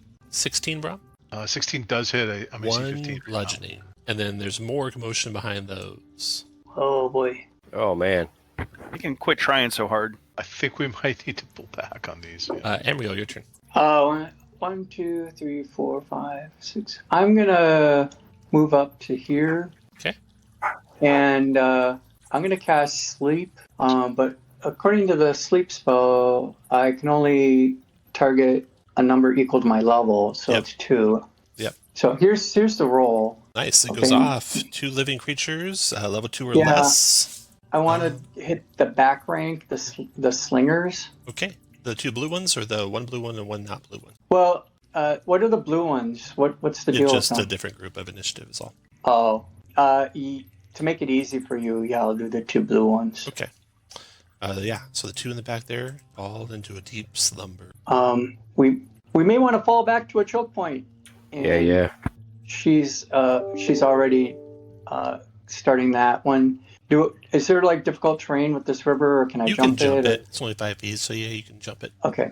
1, 2, 3, 4. She moves there. All right. After Amriel. Greenbrier, your turn. Is this one to the southwest the one that's wounded? Yes. Yeah. Can you guys see their Okay. health bar? Yeah, barely. But that Oh, one in the kind of. darkness, yeah. Yeah. Yeah, it was up against the blackout part of the Yeah. screen. I'm going to swing at him Miss. and miss badly. Anything else? You can move without provoking. Yeah, if everyone's fleeing on me, I'll jump back over here. Okay. Brahm, your turn. Maintain protection from evil if I can. Oh no! No. I'm offended by God with the spell again. I say sorry, Saint Turignus. I don't know what I did wrong, but I'll try not to do it again. I'm going to back off. And You can jump across the river freely if you got the movement for it. 20. Okay, the And bitter bring molds it to a in choke pursuit. point, right? This one Oh, comes no. here and attacks Tucker with a short sword. 14 to hit Tucker for 1 That piercing. does hit. Choke And point this right over one here, boys. comes here, attacks Malcor with a short sword. 17 to hit Malcor for 2 piercing. I'm down. No, I'm not. No, I'm not. That one comes there to attack Tucker with a short sword. 17 for 4 piercing. Tucker goes down. Tucker is no. down. More halfling for the halflings too. That one comes to there and attacks Balcor with a short sword. Balcor goes down. And this one and this one come to there and sling Greenbrier. Miss. No! And Yay! 15 hit for 4, Greenbrier. Ooh. And then Okay. Malcor, your turn. I'm down. Ooh, okay, so click Oh, your yeah, death A11 button, Malcor. Ooh. Update your hit points. Good stuff, so everyone. Update your round spells. And roll that 811 button on your token. That'll be your death save. Roll. Okay, so I guess I lose the spell, right? That I had. I don't think you lose necessarily the magic weapon because it's not Oh, okay. focus. All right, and then 0. Okay, so then Okay, click so your token now- and click the A11 button. Armor class hit point. It's the one. There you go. Okay, so you'll die in 1 round. Your death save was not enough to get you back. So put a death timer on you with a red 1 on it. This time, next round, you'll be dead. Tucker, your turn. So Tucker, roll a death save. That's your A11 H6 button. Yep. Oh, and I don't have a death save on you. You have 4 rounds. So put a red and a 4. 4 rounds till you're got it. dead. And then go ahead and roll a straight D20. If you roll 20, you regain consciousness. Okay. So that's your 2. And then the rest of the bitter molds. You hear them moving in the darkness, maybe to encircle you. They seem to retreat somewhere in the darkness. Emriel, your turn. I am very sorry. I feel like I drove the party to this direction, and even if I went up and tried to revive Malcor with an intelligence roll, see 1, 2, 3, 4, I would then be surrounded. I'm gonna the name of the wise one. I think he's within shouting distance here. I'm gonna shout, "Oh, wise one! Oh, we need help. We're being attacked by the bitter molds. We need assistance." And you can have inspiration for that idea. What else are you gonna do? And I'm gonna back up a little bit more. Okay. And does shouting take my action? No. Okay, I'm gonna cast armor, mage armor. Okay. Made it. All right, the start of the next round. 2 mutant catfish spring up out of the water over here. I may add them to the initiative. There. Everyone's done. It's over. Greenbrier, your turn. Who loaned me the greatsword? Malcor. Oh, then I'm gonna jump over and try to revive Malcor. That is an intelligence check, DC, I want to say 15. Yeah, I think that's right. Nope. Yeah, you dead. I did. Greenbrier fails. I tried. Tries to manage him up. Brom, your turn. It's a good day to die. Okay, Brom's going to move over. 25 feet. He's going to move to there. Splash into the And water cast- about chest deep. Yeah. Cast Cure Wounds on... Go for who's it. that, Malcor? Mhm. There it is. Yes. Oh, Snake Eyes, really? Or what I get? Success. 2 Success. hit points back, Exactly. Malcor. Half my 2 hit hit points. points. So 2, and then I have one more move. I'll just have to brave it out. I'll stay in the water. I'll move 1 west for now, and plan on healing Tucker. All right, after Brom, As bitter molds possible. go. This one to the southwest of Greenbrier is going to stab at him with their short sword. 13 Greenbrier is a hit for 1 piercing. Oh! This other one's going to come over to here. Stab at that mutant catfish with a short sword. 17 for 5. This one's going to come over to here, stab at the same mutant catfish with a short sword. 19 for 4. And then this guy's going to jump in the water, stab at Brom with a short sword. oh no. Missing. Nice. This one's going to come over here to fight the mutant catfish. Attacking the same one that's wounded with the short sword. Missing. And then this one's going to double move over to there. And Malcor. All right, I will attempt to cure wounds on Tucker. Thank you. Yes. Nice. And And then- Malcor, you can I am. take off the fully death healed. thing. And I just gave you inspiration, Malcor, for that cascaded healing. I'm done. After Malcor comes Tucker. Well, I am going to turn myself invisible for 3 rounds again Good idea. after that happening. And that just counts as free. I don't see if that's an action or not. I count it as free, though. So you have an action to move still. Yep. Then I will move next to Greenbrier and stab the one right in front of me with my dagger. Okay. Advantage on the attack. Yep. 16 hit for 3 piercing. Does 1. All right. After Tucker, catfish go. Well, you can keep moving, right? You certainly can, Tucker. Tucker, if you like. Yeah, but I want to continue to attack. I will move around just so they can't figure out where I am. So Tucker, here's the invisibility thing. 3 rounds are left. See catfish. Attacks 1 due south of it with a claw. Misses. Next catfish attacks 1 due south of it with a claw. Misses. And then the bitter molds. You see a bitter mold come out of the light. Ambriel, to your southeast into the light. see it. Light. And it tries to send a sling stone your way. 14 to hit you. That's exactly what it needs. 2 bludgeoning drops you. I am. Wow. Ambriel, roll the death save. Is that D20? Actually, you click your token, click the A9/H2 button, the one just to right of the initiative button. It'll roll everything. Okay, so your time's going to be 2 rounds. You don't recover this round, so red 2 on it. Here we go. Okay. Let's see, that's Ambriel. That round's over. Greenbrier, your turn. Oh, wait. New round. New fishman. Fishman there. Fishman there. All right. Greenbrier. I'm gonna attack this guy due south of me. Okay. 16. Hit. Due south of you for 2. Got it. And I rolled that in damage. All right, thank you. Rom, your turn. Rom is going to cast a Shield of Faith on himself. Oh, Oh no. I'm really offending my deity today. I say maybe I shouldn't cast any more spells, guys. I offended my god. And then, Are we standing right here at the river? I think we're trying to retreat. Okay. I'll pull back to. I want to stay there. I'll pull back to here. And wait. Shit, I forgot Tucker. Tucker's still up, right? He's invisible. Yeah, I'm good. All right. I'm gonna. So I'm gonna pull back to here, defending the other cleric, and stay right there. Okay, Bittermold's turn. The one in the river chases after you, stabs with a short sword, 17 to hit, Oh yeah.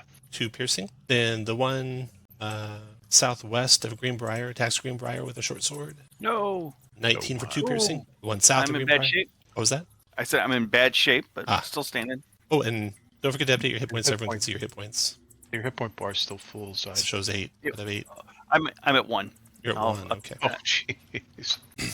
There's that. And the one due south of you attacks with a short sword, misses you. The one south of the catfish beside you attacks with a short sword on the catfish, kills the catfish. Then the one south of the next one misses. The one south of the next one, 17 hits the catfish for 2. That's those guys. And then over on the other side, those are that. And Malcor, your turn. I just realized none of you guys could see each other's health bars. I think you can all see them now. I can't. Yes, I can. Yeah. I'm going to try to get to 1, 2. 3. Okay, I'm going to get to Amriel and Cure Wounds. Okay, go for it. Oh, there's a button for it. Oh no. Oh my! Oh no. no! I have a luck token. Can I give it to him? He's got one too. Do I? Yeah. Oh, I do. Oh, yeah. Can I use that? Sure. All right. Success. 6 hit points back, Amriel. And Malcor, make sure you take off your luck token. Yep. Finish your move where you want, Malcor. And while you're doing that, Tucker, your turn. Tucker's still invisible. We'll start retreating. So first, knock down your duration by 1. All right. It's the first step, and then take your action. You just hover over that and type the number 2, and it'll change it to. I mean, you click your token. I did. Click the circle below the token. Hover over the invisible thing and type. Doesn't seem to be updating it, but If it doesn't work, I'll do it for you. yeah, I am clicking the. You just hover over it. Don't click it. Just hover over it and type the number. After you've selected your token. Yeah, right? click the token, click the circle, Yep. hover over the invisibility and type. Interesting. Wonder if there's some sort of controls. I added it to. There you go. No. I fixed it for you. And what do you want to do, Tucker? I'm gonna move up to movement over. Gets me here. I'm still invisible. I will attack the one right in front of me. All right. Advantage on your attack. That's a hit. 18. For 5, does 2, Nice. and finishes them. Yes. Finish your move where you want, Tucker. Catfishes are going.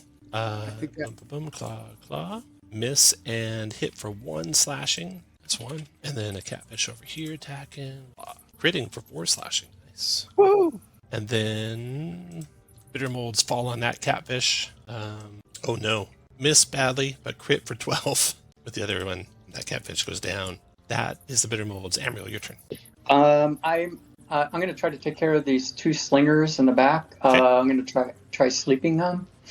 And here's my roll. Crap. I have a reroll. I'm going to use that. Okay, that worked. And Sleep I'm into going sleep. to get up over here and hopefully be safer there. I'm done. After- No more catfish are coming, it looks like. So you're on your own after this, it looks like. Greenbrier. I yell for the catfish to flee. I'll take a parting swat at this bitter mold directly to the south, Not 11 misses. and then I'm gonna hightail it out of here. All right, and then Brom, your turn. Oh boy. Is Brom will cast Cure Wounds. Cure Wounds on Greenbrier. 17. 8 hit points back, Greenbrier. I say. Maybe we need So to stay in the fight. Greenbrier, click your token, and then there'll be a black circle with a 1 in it. Click that, and type 8, hit enter, and then there you go. Now, see. Anything else, Brom? You want to move any further? No, I'm gonna stand there for now. I said I look out and say maybe we should stay in this fight. Bitter mold's turn. We have Okay. friends. South of the catfish. Hit for 6. South of the catfish. Hit for 5. The catfish's morale doesn't look good, for your reference. Southwest of the catfish. Miss. West of the catfish. Miss. We'll stay south of the river. Yeah. Malcor, your turn. All right, guys. Are we running or are we staying? I think we're running. All right. Then I will try to get out of here. I'll double move. Okay, Tucker. Count down to 1 on your invisibility, and then take your actions. Get this to count down to 1. You might have to do it, Tom. Done. You can try it when it's not your turn. See if you can figure it out. Yep. And, well, I will move. I'm not going to double move. I want to at least take one more pot before I go. So I'll move up to my movement and fire my longbow at my short bow at the one to the west of the catfish. Got it. 17 hit for 3 piercing, does 1 piercing to it. Then Catfish's turn. They both jump back into the river. Yay. And then Bittermold's turn. They're sleeping mostly. And then Amriel's turn. I don't see anything that says I can't have multiple sleeps going. So I'm gonna cast sleep on these two guys down here. Go for it. Ooh, Nice. almost a crit. And finish your move where you want. Greenbrier, your turn. Yeah, I'm gonna move up. I'm going to go to the choke point and wait there to let people get past me while I guard the back. Rom, your turn. Is it possible to grab one of the catfish and let them pull me down the river? No, they're gone. Because that would be fun. Yeah, I'm gonna retreat. Stuck on that. All right. Finish Back move up where to you like. where the catfish are. Bittermold's retreat. They do not give chase across the river. They drag their companions with them, it looks like. That was close. Okay. You regroup and lick your wounds. You can do any curing and stuff you want to do. Who needs hit points? Let's see. Bram? Yeah, I'll take care of myself, I think. Okay. Who else? Anybody? I can't see Greenbriers. Oh, I'll It fix looks that. full though. Oh I'll no. fix that. Visible to everyone. Save.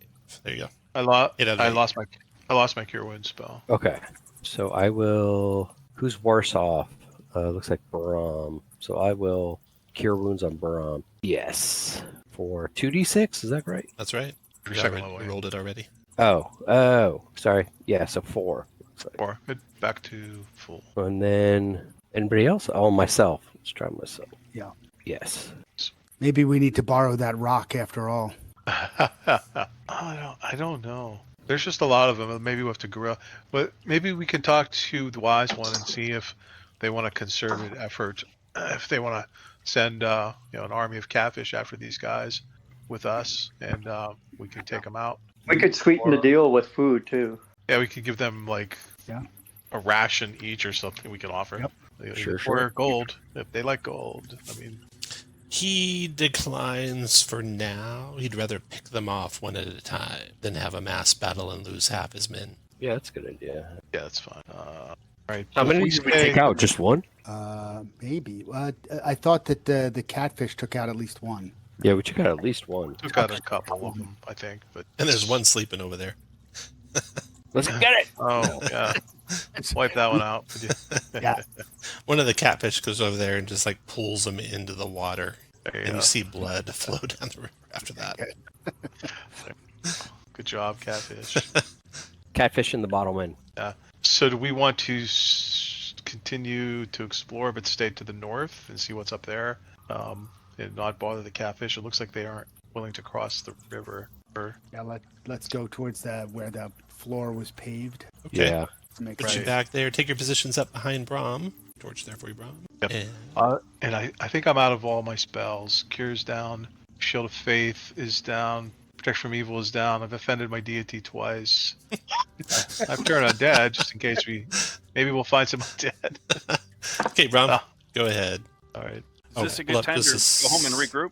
Second. Ordinary Brahm would do his forehead, chest, back and forth deal with Saint Agnes, but he figures he better not do it. He might do it wrong and offend Does- her even more. Does anyone? I think we still have one person who can heal, right? I can heal Yeah. it. Okay. Yep. I have all my spells. I Keep think we going. should explore a little bit more. Let's explore up here and see what we find, and then if we run Yeah. into something heavy, we can retreat again. Yeah. We're still at least close we'll to the know. exit. I'll take my longsword back because it might be the only thing I have. I generally don't get into upfront battles as much as I can. But I'll just move around. like here, so you have Tom? the silver longsword? Go ahead, Brahm. Take your turn. Yeah, you have your regular longsword, right? Yep. Yeah, and unless we come in contact with something where you might need it, you can grab it. But up and I'll start searching this area.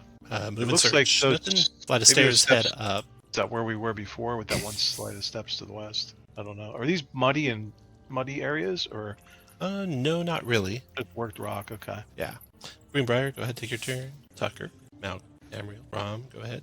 Move over to the stairs. Light of stairs heading up. You can see up I lost to. my light. There it is. You can see there's a landing, and then they go up again some more.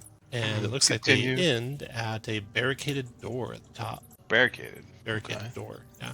I can. That's a single move for me, or a near move.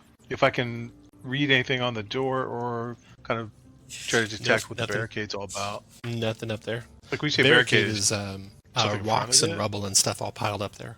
Oh, does it look passable without any work? You'd Probably have to not. start pulling it out of the way. But it looks like it's trying to keep something from coming this way. Correct. Something beyond that Yeah. door. We may want to ask the crab or the catfish people why they blocked the door off before we start messing with it. Sure. If it yeah. was even there, yeah. They tell you that there are halflings that live up there. We tried to make peace with them, but they only wanted to eat us. Oh, well, this is a terrible place. Yeah, these Oh. these are clearly It does- the halflings that the witch wanted us to take care of. Yeah, maybe they're bad, maybe not. Maybe they just thought they were fish. I don't know. What do you want to do? Do we want to start clearing the barricade and investigate, or no? My vote would be I don't think we need to have a new faction that hates us yet. Yeah, I'm inclined to agree. Well, can't we just go up and west instead of through the secret passage and go that way? Yeah, I'll double move back to the room and. Well, you guys Is there can anything decide. to Do you the want to go back the way you came to the front entrance and explore the big room, or head to the Yeah. west along these caverns? Like down, I looks vote like down going the river. upstairs. Yeah, I don't want to run into those. Okay. Bitter molds.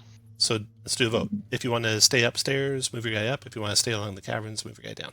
Oops. Somehow I moved it. Looks like you're going up. Okay. Let me move you back into that chamber. So coming back up to the entrance, you head through the secret door. So you head through the secret door, close it behind you, I assume. Yes. Come back to the chamber here, stopping short of where you think the quicksand is. You can hear the maybe halflings to the west of this direction, but you can slink off to the south and check out this big room here. To explore to the south. Yes. So you don't see it. You don't want to be in the quicksand there. Yes. Okay. So Well, this is the room somebody- you can see now. Somebody will try to prod for more quicksand. Yeah. Sword or. There are dozens of Tentacle. carved deep wall niches, and inside them are stone busts, although the stone looks like it's melting and distorted. There are probably about 10 busts on the west wall and 10 busts on the east wall. Roughly humanoid in shape, but so distorted you can't tell what they originally depicted. You can hear the voices of the halflings loudly to the northwest. One of the busts is different than the rest in that it has a stone jammed into the mouth of it.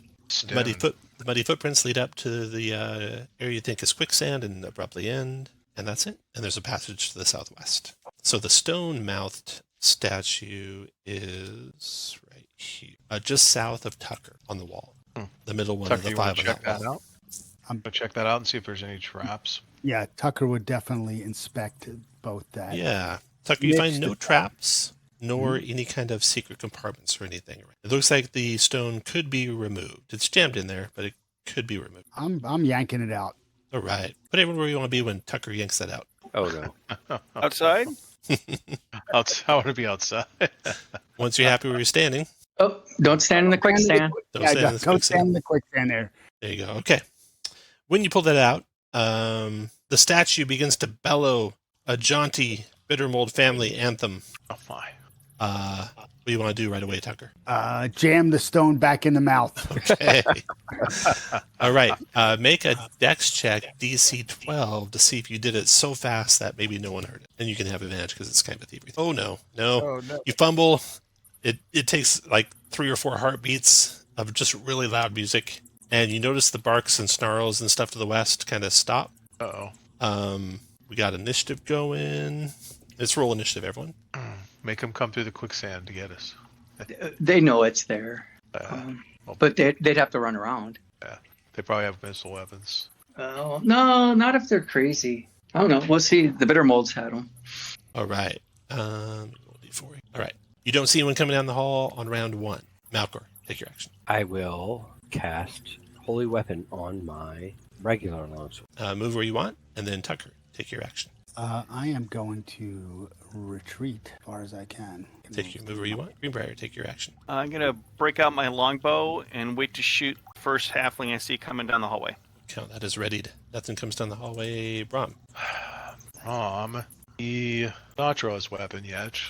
But he'll stand there and he'll try to make friends with the halflings if they come, using his charisma to the best way he can. Amriel.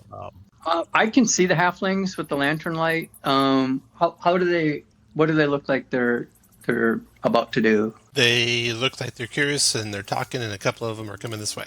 Okay. Kill them. I say they could be friendly. You don't know. I'm gonna prepare. I mean, that's how I would respond if someone set off a noisy alarm. I'm gonna prepare sleep in case any come out and like attack with a missile weapon or whatever, or like are charging. All right. This one is carefully approaching. You see it. Of course, it sees you because you guys got light, right? Yeah. And it just looks at you. But any of you that had anything readied could go. We'll go in order of who rolled first, the highest initiative. Malcolm, you didn't have anything ready. Tucker, you didn't have anything ready. Greenbrier, you could let your bow go if you want. Good halfling is a dead halfling. Hey, Luckily, it's just a warning shot. So Greenbrier lets off a warning shot. The arrow In skids fact, I along. yell out, "That was a warning shot. Next time I'll hit to shoot to kill." Then Brom, you want to do a Brom says reaction roll with plus? Yeah, Brom says roll Brom 2d. says well met. We mean you no harm. Blah blah blah. Roll 2d6 and try and roll high. You get +2 for your charisma. 7. That gets him up to not immediately hostile, so that's good. All right. Good. And then Amriel, they're not in range yet, so you're still holding your sleep spell. So it comes there and it backs away, and another one peeks around the corner and then backs up, and another one peeks over and then backs up. Okay. And so they all back kind of out of the way, and then a couple seconds later, a leader type comes into view, and they all look kind of like, let's see, they look pretty savage. It looks like they kind of sharpened their teeth. They wear coyote pelts, and their leader has a kind of a distant gaze, and there's something like, you don't know if it's like black veins or what around his mouth. That makes his whole mouth look black. And he's wielding a bastard sword. And he says, he's like squinting and looking at you, and he says, "You are not bitter mold scum. Who are you?" Brom says, "No, we had a big battle with the bitter molds recently, and we took out a couple of them, but it was a mutual retreat. There were too many of us for them and too many of them for us. But they're not our friends. We killed the witch already, their leader." He looks impressed by that, and he takes out of a satchel something that looks like maybe like algae or something, and he munches on it. He puts it in his mouth like he's munching on a chew, and he says, "If this is true, you should be able to kill the rest. You may pass around our camp if you go to attack the bitter molds. I will send a scout with you." Yes. Very good. We intend to do that at some point. We were hoping to explore this place a little further. Do as you like, but you cannot come this direction. We And do. He We will sends not- a guy. We will not trespass if that is your desire. You notice he steps right around the quicksand, no problem. Yeah. And Yeah, I was he gonna- kind of crosses watch his out. arms and smiles, a wicked little halfling smile at you, and his teeth are all sharpened to points. Got a wild look in his eyes, but he's basically there to follow you wherever you go. Say, well met. I'm Brom. Who are you? Not Bluto, I hope. I'm Clove. A pleasure to make your acquaintance. Hopefully we can get some bitter molds for you. If you want, I'll show you where they come from. We'd like to maybe do some recon. Maybe you can show us some things. Like, do you know where that southwestern passage leads? Yes, that's the way to the bitter molds.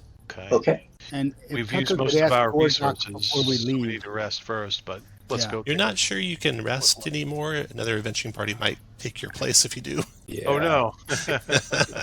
Then press on. We need to reload torches. We're about 10 minutes out from going dark. Ah, yes. Want to light And, up a new set of torches? Yes. All right. Do it. I can use one of mine Tucker has 2 torches, so So that'll last till 10 or 40 after the hour, which will be when we'll finish up. So you got Ooh, one. I What? failed on my light. Oh no. Okay, you have to use a real Oh. torch. Yep. I succeed on refilling the flask of oil in the lantern. Nice. Okay, so you got an hour of real time to finish your adventures. So, Rom, I'll get you going. There, you searched this room already. There's nothing hidden in any of the alcoves. Okay.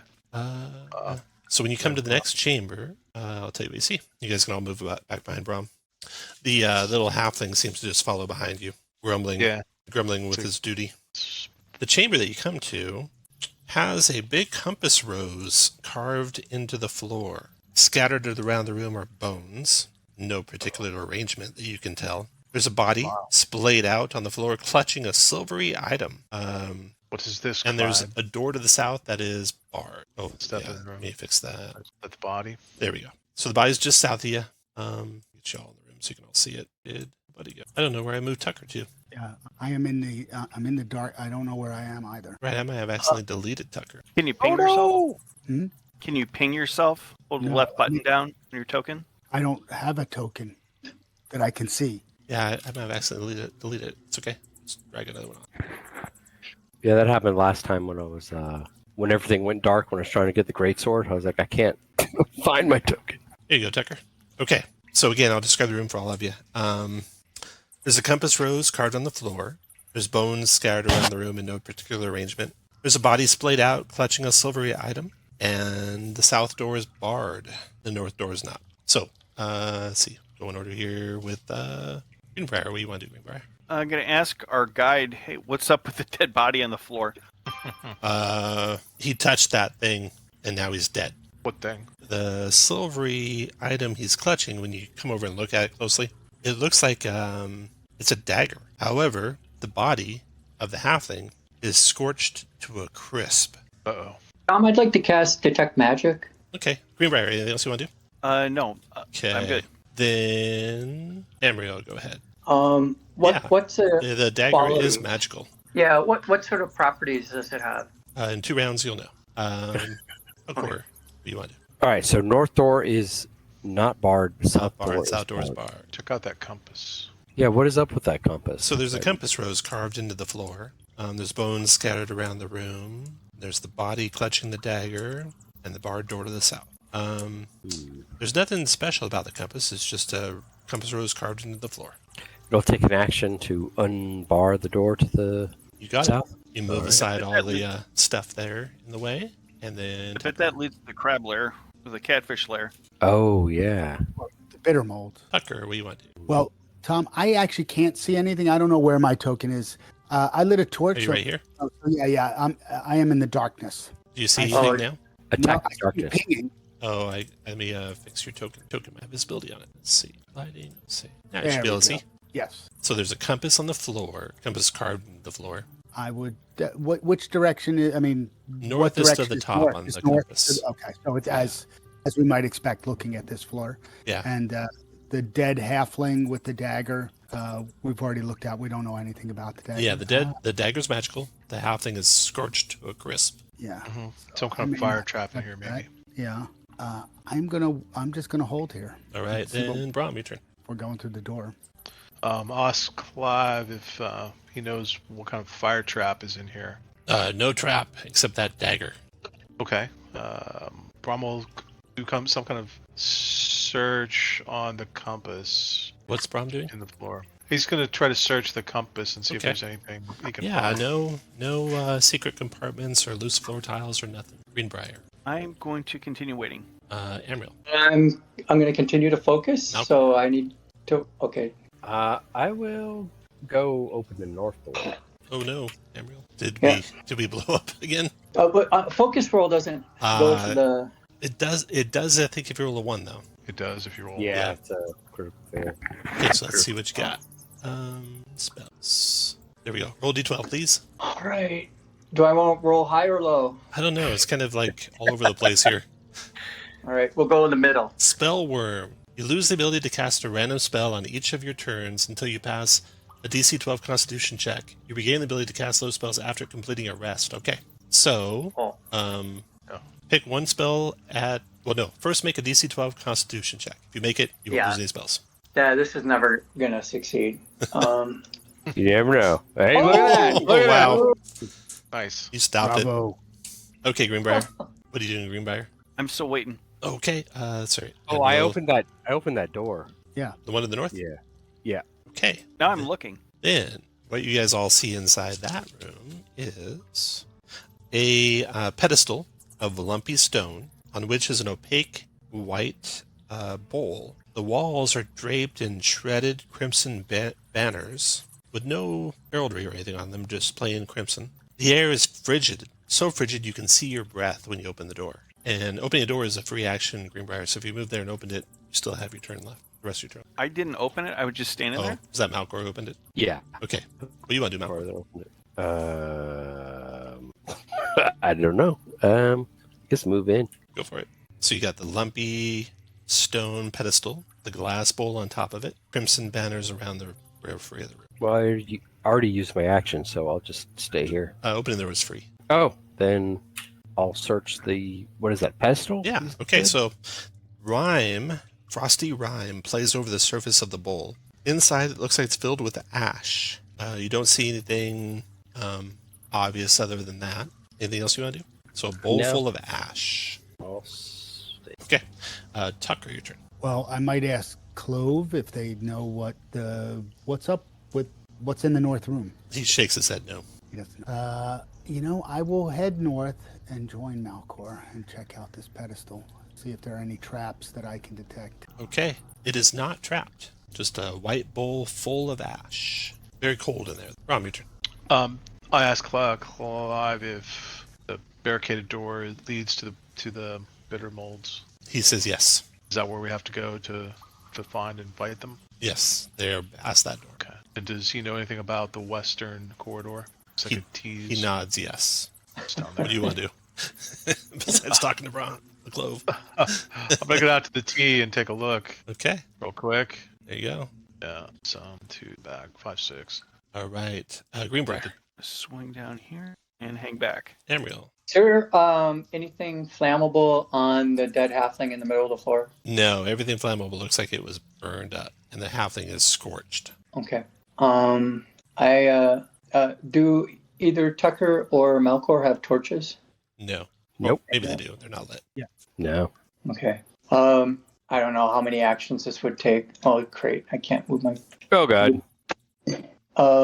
What a great time not to have my detect magic spell. I'm gonna move to here, and I still have these pinky dolls from the last dungeon. Mm-hmm. I'm gonna put one of them in there and put a little splash of oil on it. And actually, I don't have a flint and steel. If someone has a flint and steel and wants to light it, I'll do it. okay, I'm gonna back out. It won't work like a torch, but it'll burn for a little tiny bit. Malcor.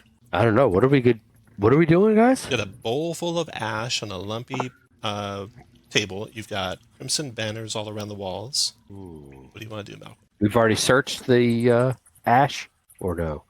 You've searched all around the bowl. You haven't dug up the ash or anything, no? Yeah, I'll search the ash. Sift through the ash. Okay.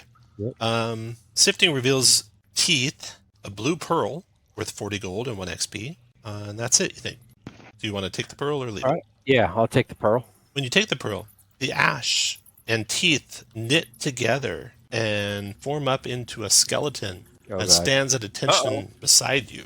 Uh-oh. Roll initiative. No, he's standing at attention, Yeah. not attacking. Oh, Press the servant. Yeah. interesting. Okay. All right. Anything else, Malcor? I guess move. Tucker, go ahead.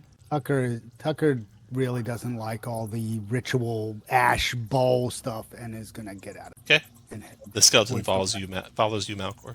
Nice. Back to Brom. All right, we're going west to here Yes. and look north. I think we should go north first, right? We know it's to the south, the brittle moles. Mm-hmm. Go up here. You see, here, let me fix this for you. You see the flight of stairs that go down West there. Okay. to the west. Yep. It's like You Oh, can't okay. see. You can see that the ceiling stays the same height, even though the stairs go down. So the ceiling basically gets taller the further west you go. And you see Quite a large light cavern. dancing across the ceiling as if there's torchlight in the room below. You can't see what's down there yet until you get to the top of the stairs, or even a little ways down the stairs. Actually, the top, since the ceiling's same height. Already double mood 45. Get to the. I'll put my torch down right here in the space where I'm at, and move over here to see if I see what I see down the stairs. Yeah. So you see some more of those howlers, more of those halflings. They're pacing around the room nervously. You see one of them listening at a set of doors, the far side of the room. The rest of you can move on up behind Brom, see what he sees. So down the hall to the north. These are your brothers? Go. I guess they can bring me my torch. Flavor, these are your tribe? Yes. Past the doors there lie the bitter molds. The doors at the end. He goes up and talks to them so that they don't attack you. Okay. Well, do you want to open them and have the bitter molds go? Will they rush in or what happens? No. You can go through, but we're not going out. Right. And then he begins talking to his friends there, flirting with one of them. Name you think Gabby from the conversation that they're having together. And you think you could slink away and he might not follow. Oh, Clive? Do we want to keep Clive with us or no? Yeah, you could ditch Clive because he's pretty interested in Gabby and they're chit-chatting. So you have a choice of passing through the room or heading back to the south, and Clive might not follow. I think if we ditch Clive, we're going to alienate the rest of the halflings. If we want to do that, great, but it's going to have consequences. Let's keep them along. All right. Clive. I'm going to move you all down to the room. So if you all move down to the room, they let you pass, no problem. You see a door to the south in the room. They tell you that's just more abandoned tunnels. You're welcome to go that way if you want. But if you want to see the bitter molds, they're to the west. Okay. How many bitter molds are to the west? Do you guys know what what? There's probably dozens of them. Doesn't. Well, we've got a choke point, and we've got we could fall back and have these allies assist us too. Doubt they will, but they might. Yeah. Let's make They sure don't sound that the door's enthusiastic about unlocked. So which way? West, south, or backtrack?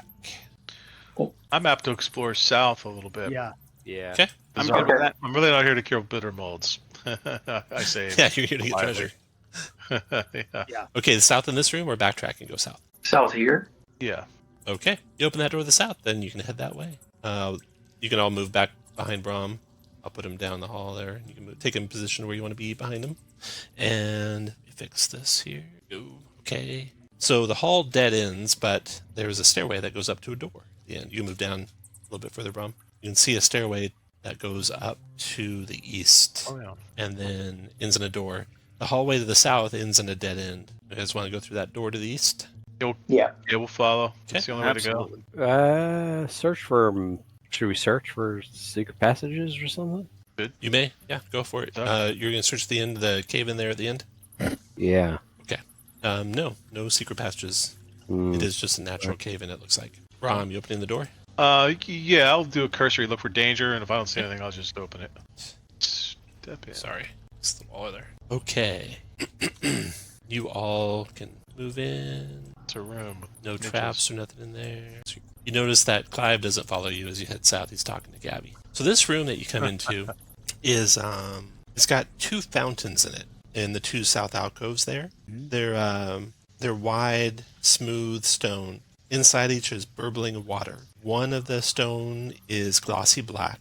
The other one is pearly white. And the north wall has a bas-relief carving the whole north wall. And then there's some double doors to the east. So, reverse order here. Tucker, what would you like to check out? I'm sorry. What's the difference between the two alcoves? One has a black fountain in it. One has a pearly white fountain.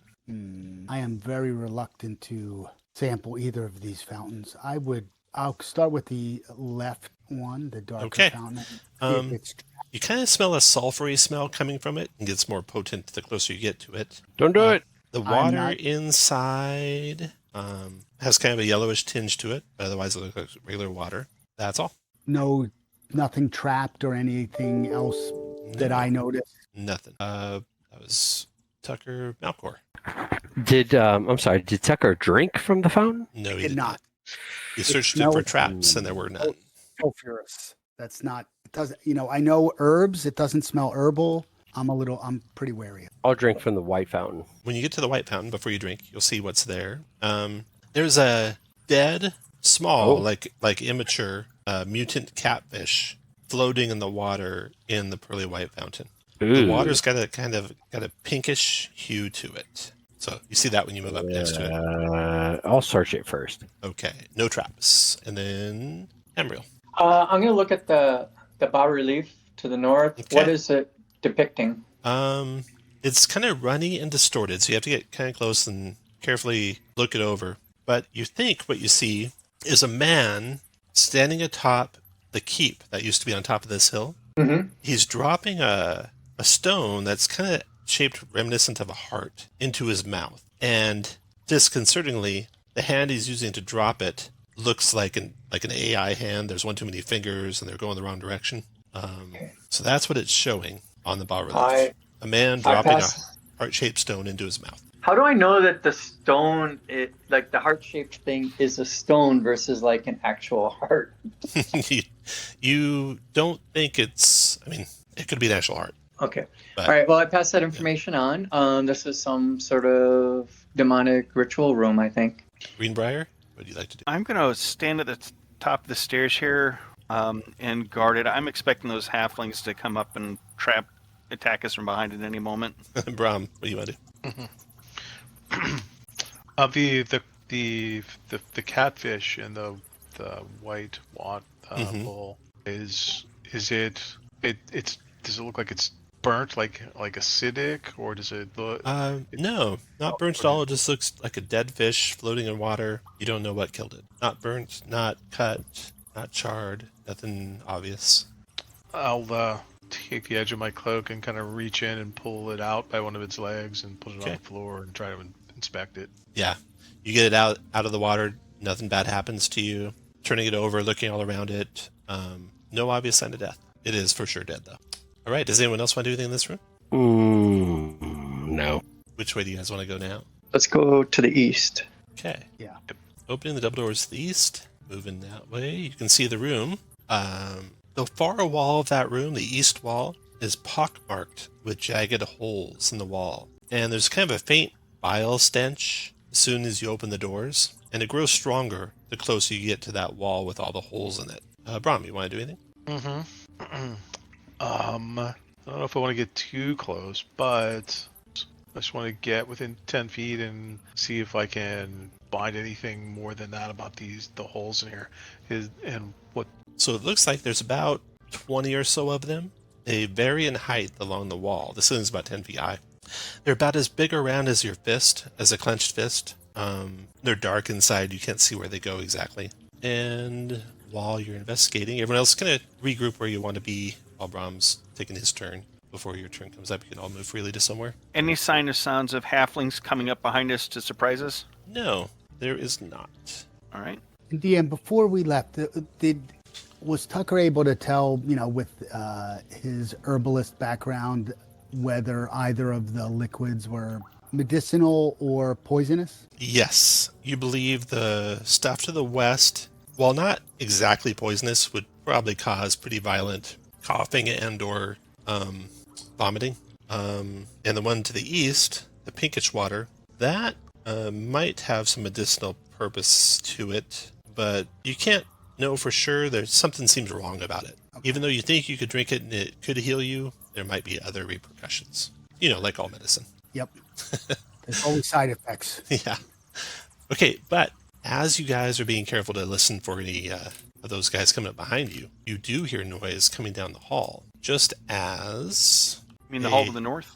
The hall to the north, yeah. Just as a bitter mold comes around the corner here. And it seems to be another one behind him. And they're dragging something with them. They turn around the corner, they see you, and they immediately spring to attack you. So, roll initiative. Yes. Dang it. All right. Bitter mold comes around the corner, charges forward with a sword to stab at Amriel. Missing Amriel. Then, Rom, your turn. You can stand in the square to the east of Amriel or west of Amriel and attack from there. Ask that. All right. Little tip, hold down the Alt key when you move your token and keep them off of the very center of the square. That way you won't get locked in. Got it. Kind of like that. Yeah. I'm gonna move there and draw the silver longsword and slash at this guy For it. to protect and tell Amriel, back off, or blow them up or something. Yeah, they don't. That's right. They aren't good with fire. It's my longsword token. Oh, there it is. Sorry. 7 misses. No, missed. Back Bitter Mold tries to shoot a sling at Brahm. Well, it's a miss. And then Tucker.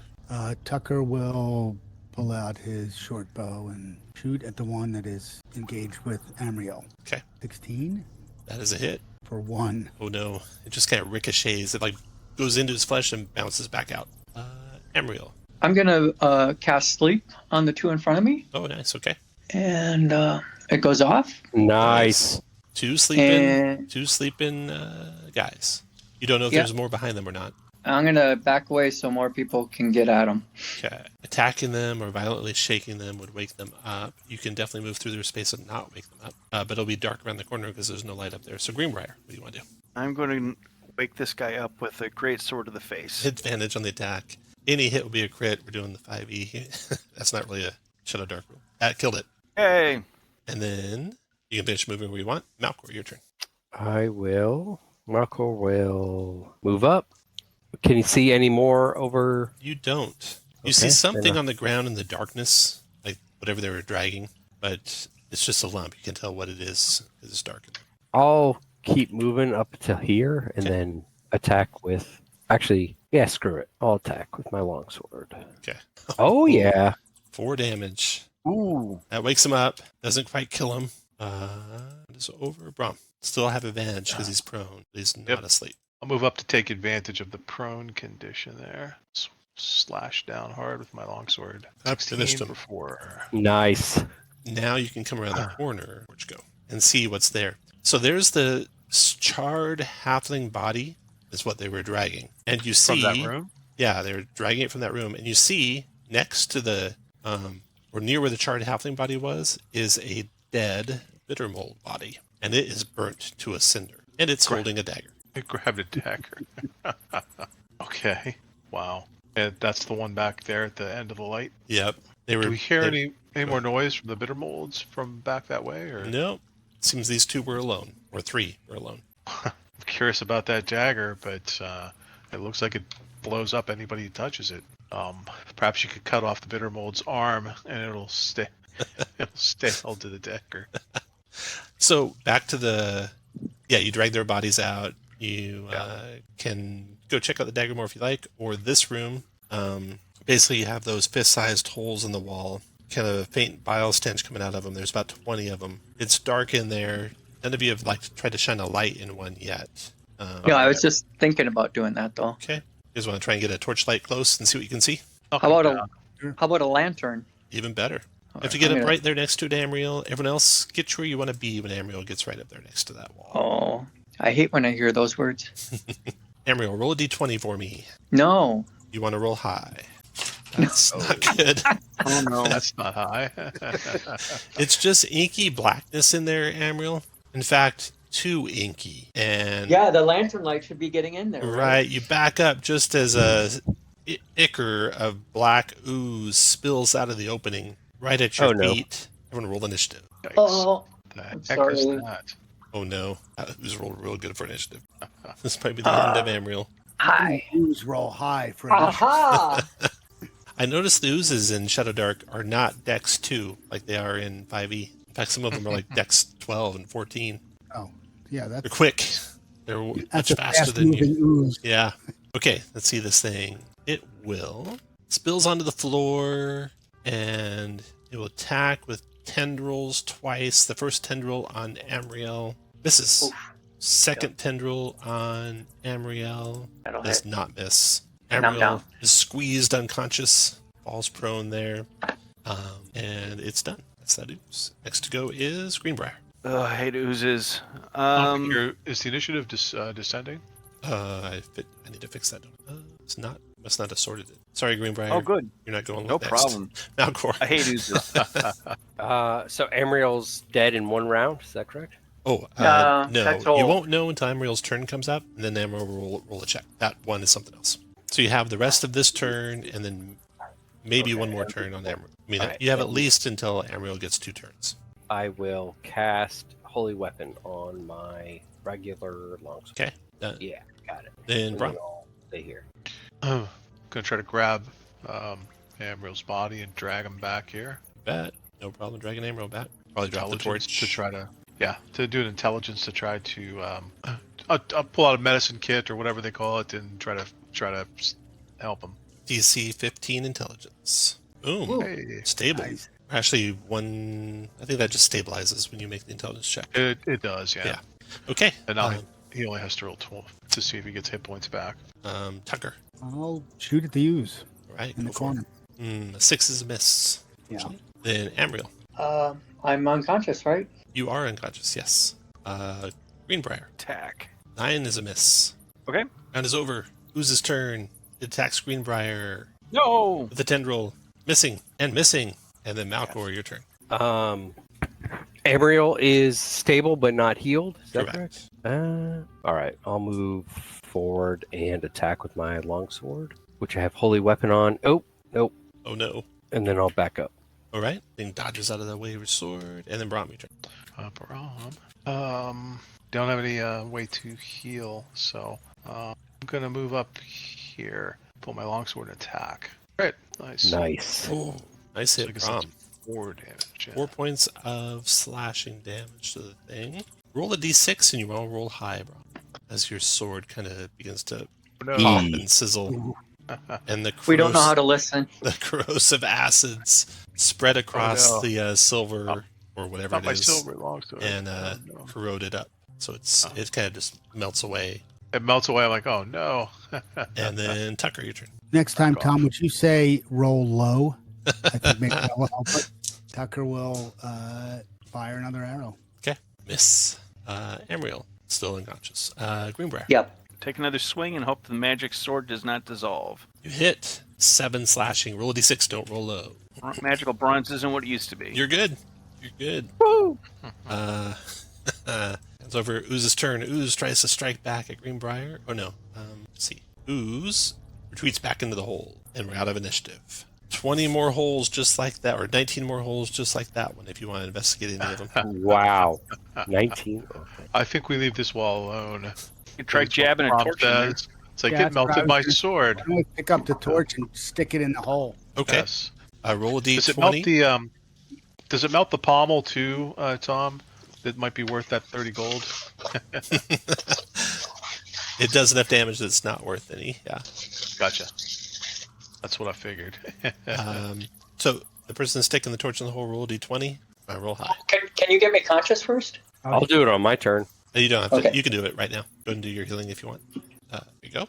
Nice. All 2 hit points are back. And then, Perfect. did someone stick a torch in the hole? Sure. Go ahead and roll a d20 and turn roll. Okay. You stick it in there. Something like resists it. You want to keep pushing or back up. Like the torch, you could go another foot into the wall if you want to try. Well, we're gonna push in further. Okay. Something resists, but then stops after a little bit, like it retreated away from the torch. And when you pull the torch back out, eventually, there's nothing in there. I'm not sure what that taught us, but it felt satisfying. They don't like fire, maybe. It's a dangerous wall. I forgot your skeleton friend. Yeah, I was Malcor- wondering about Yeah, that. Malcor, you all of a sudden you look behind you and he's standing there. Been there the whole time. Jesus. He's creepy. So, Stop doing that. you have the double doors to the west of the halflings. You have the barricaded door back in that compass room are the 2 ways you can go. Or back to the tunnels where the catfish are and head west along the tunnel walls. We don't know what is down to the east here. No. Yeah, to the east is the compass room. Oh, And- okay. Right. It is? Yeah. Oh. Gotcha. And to the north here is it's back to It's where back we to where the came. It's halflings back to are. where we came. Right. Okay. Oh. Which way, So you everybody? can go west through the halfling door or back east through the caverns. What was right Yes. here? That's the compass Compass, room. You'd head that direction to get back to the caverns. Right. We just make a big circle. Is what we Yeah, did. pretty much. Yeah. Pretty much, yeah. I'd Yes. say go west.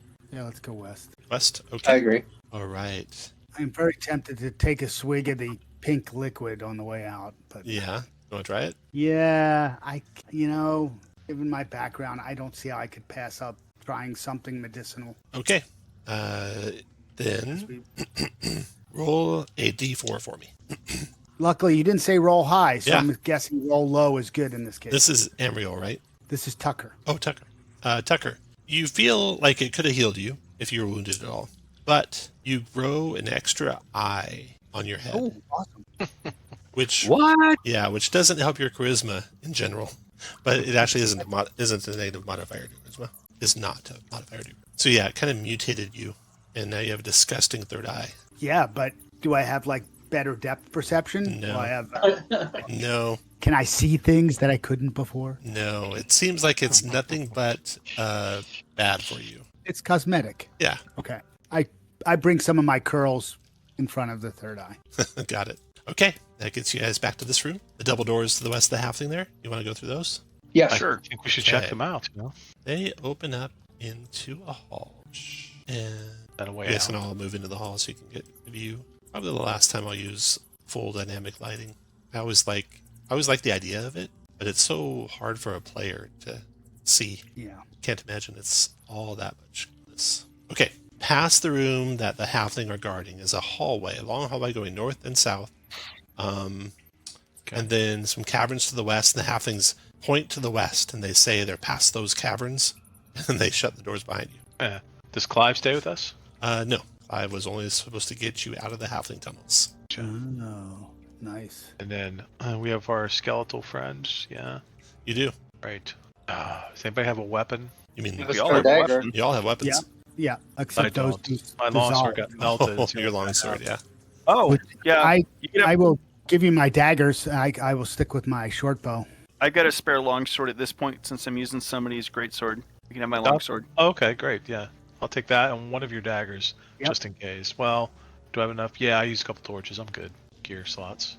Okay, so a natural cavern looks like to the west, stone tunnels north and south. Which way? Well, we know Oh, to the along the west, tunnels. bitter mold, so let's check the tunnels, right? Okay, Yeah. north or south? Yes. I vote north. Yeah. Okay. Good. Let's go north. That's how did I do that? Oh no, Up to that's the- what happened last time. There he is. Okay,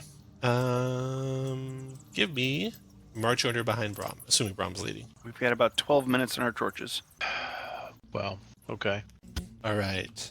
You get to hear when you hear the twang of a bow, and out of the stonework to the east, what you did not see is a narrow arrow slit, and a short bow fires at Greenbrier. Oh no! Missing you, Greenbrier, with a 12. I think 12 misses. Yeah, 13's your armor class. And there is, directly to your east, a very narrow arrow slit, Greenbrier. You'd have a very hard time shooting through it. Now that you see it's there, looking through it, you think you see like a roughly human-sized dark form beyond. But there's no light there. It's just dark, so you can't tell what exactly that is. So, everyone roll initiative, please. First act is going to be, well, to get everyone out of your way. Okay, first act is Amriel. I'm going to move up to here and look in the arrow slit and cast sleep on the dark form. Okay, cast your spell. It went off. The dark form does not fall down asleep. It's not alive, I think. Or it's too high level. Or too high level, yeah. That's true. Tucker, your I turn. move back. Tucker will, I guess, move down to the end of the hallway here and see Okay. if they can Okay. or see what get out of the way a little. The skeleton fires on Greenbrier again. Well, now you know it's a skeleton. Skeleton fires, misses you, Greenbrier. Another arrow comes out of the arrow slit. And Brom, your turn. I can't tell that it's a skeleton, though, right? Right, no, for sure. So I'm going to move up into the corridor and try to find my way around. I must have left my torch. 2, 3. There's got to be a way into that place. All right. 5, 6. Pause I don't see there. any doors up here. Pause right there, go back one. Okay. Actually, go back 2, because I have to clear. You see, at the end of your torchlight, a flight of stairs going up. I Now see you it. can Yep. keep going. But I don't see any way into where that arrow slit area is. I'm looking for like a hidden It door. looks like there are doors to the east that we walk past, if they're actually doors. I wonder if along the corridor. Do you want to? What do you want to do, Brom? 1, 2, 3, 4. I want to go like right to here, and search as much of those southern walls I can for You some got kind it. of sneak You move to there. You start searching. You find an arrow slit right away. Just in time for something to shoot at you that was readied. But now they do not have advantage and miss you. So you dodge back out of the way just in time as you find an arrow slit before an arrow comes out of it. So there's an arrow slit Okay. just south of Brom, So- just east of Greenbrier, but you find no doors in there, Brom. With my torch in hand, can I see what's inside? You would say it's maybe a skeletal form. And Malcolm, your turn. Okay, I'm just checking one thing real quick. What is the range on Turn Undead? Here. Undead creatures. Okay. It's 30 feet. Okay, so I'm going to move 1, 2, 4, 5, 6. Oops, 6 would bring me here. Where are the arrow slits? Do I know? Just south of Brom and just east of Greenbrier. All right, I will cast. I'll move. No, if I move one more, then I'll be double moving. So if I cast Turn Undead from here, who could I reach? You don't think it'll affect anything? Ooh. They have to see you. They have to see you presenting your holy symbol. Then I'll. Where is? Oh, I see. Greenbrier's here, right? Yep. Yeah, if you went to his space or adjacent to his space and turned from there, then you'd be turning through the arrow slit and you'd have a chance of turning something. Okay, I'll do it from here then. All right. Go to roll your roll.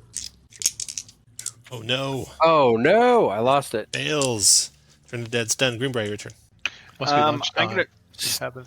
Can I try to stab the thing through the wall using my greatsword? Just You shove bet. it through the slit. Yeah, it'll be with disadvantage on the attack. Okay. An 11. Let's see. That might hit. Check. No, it dodges out of the way. All right. I'll pull my sword back, and then I'm gonna move out of the way of the stupid arrow shots. Okay. Amriel, your turn. I move up to the arrow slit, and I'm going to cast magic missile on All it. right. Go for it. Advantage on magic missile is a hit for 4 points of force damage.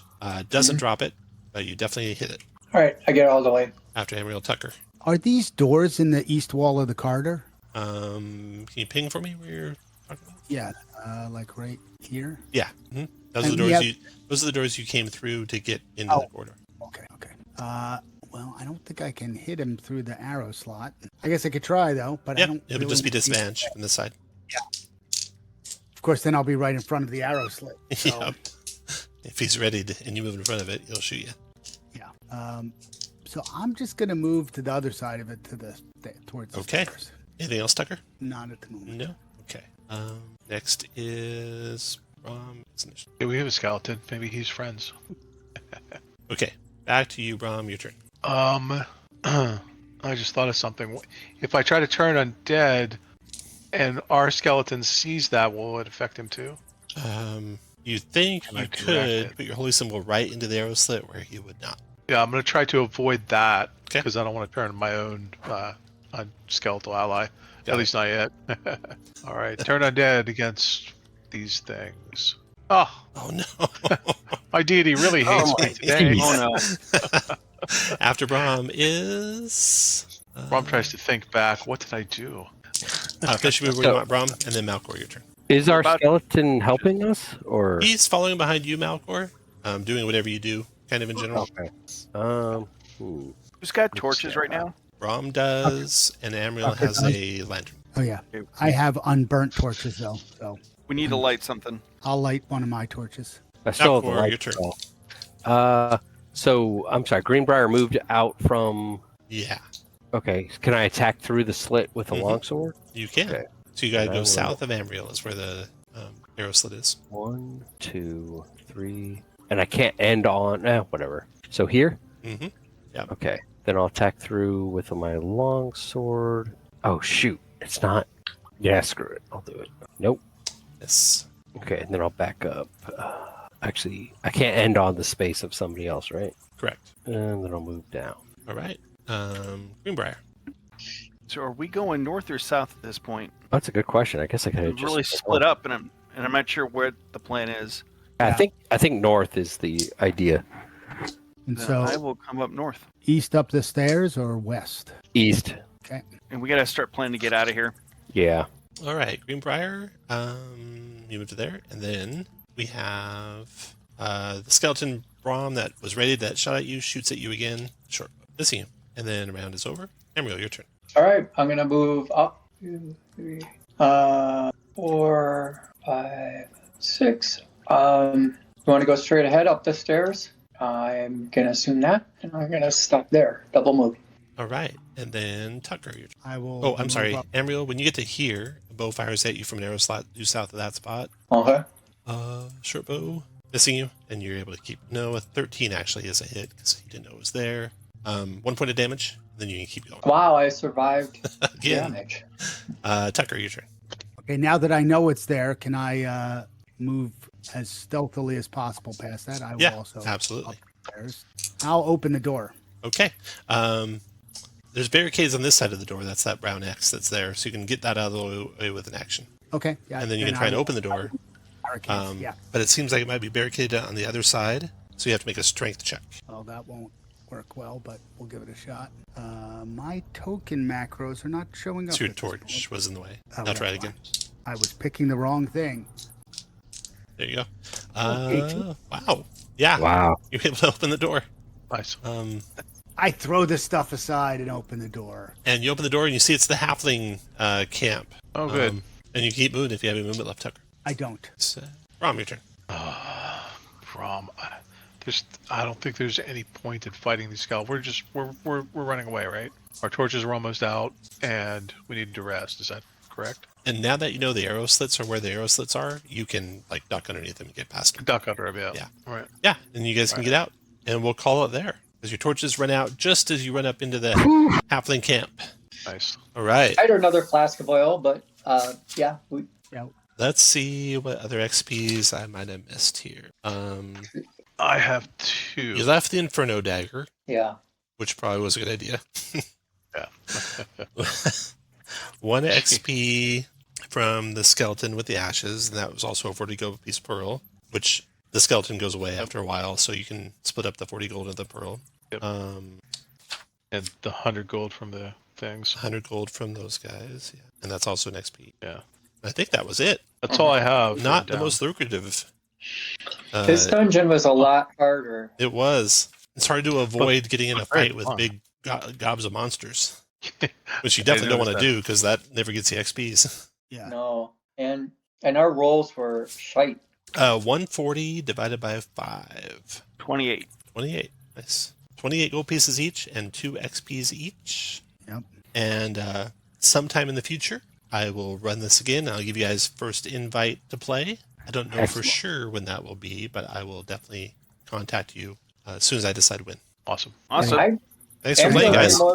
Thanks. Thanks, everybody. That was fun. Yeah, Thanks, man. guys.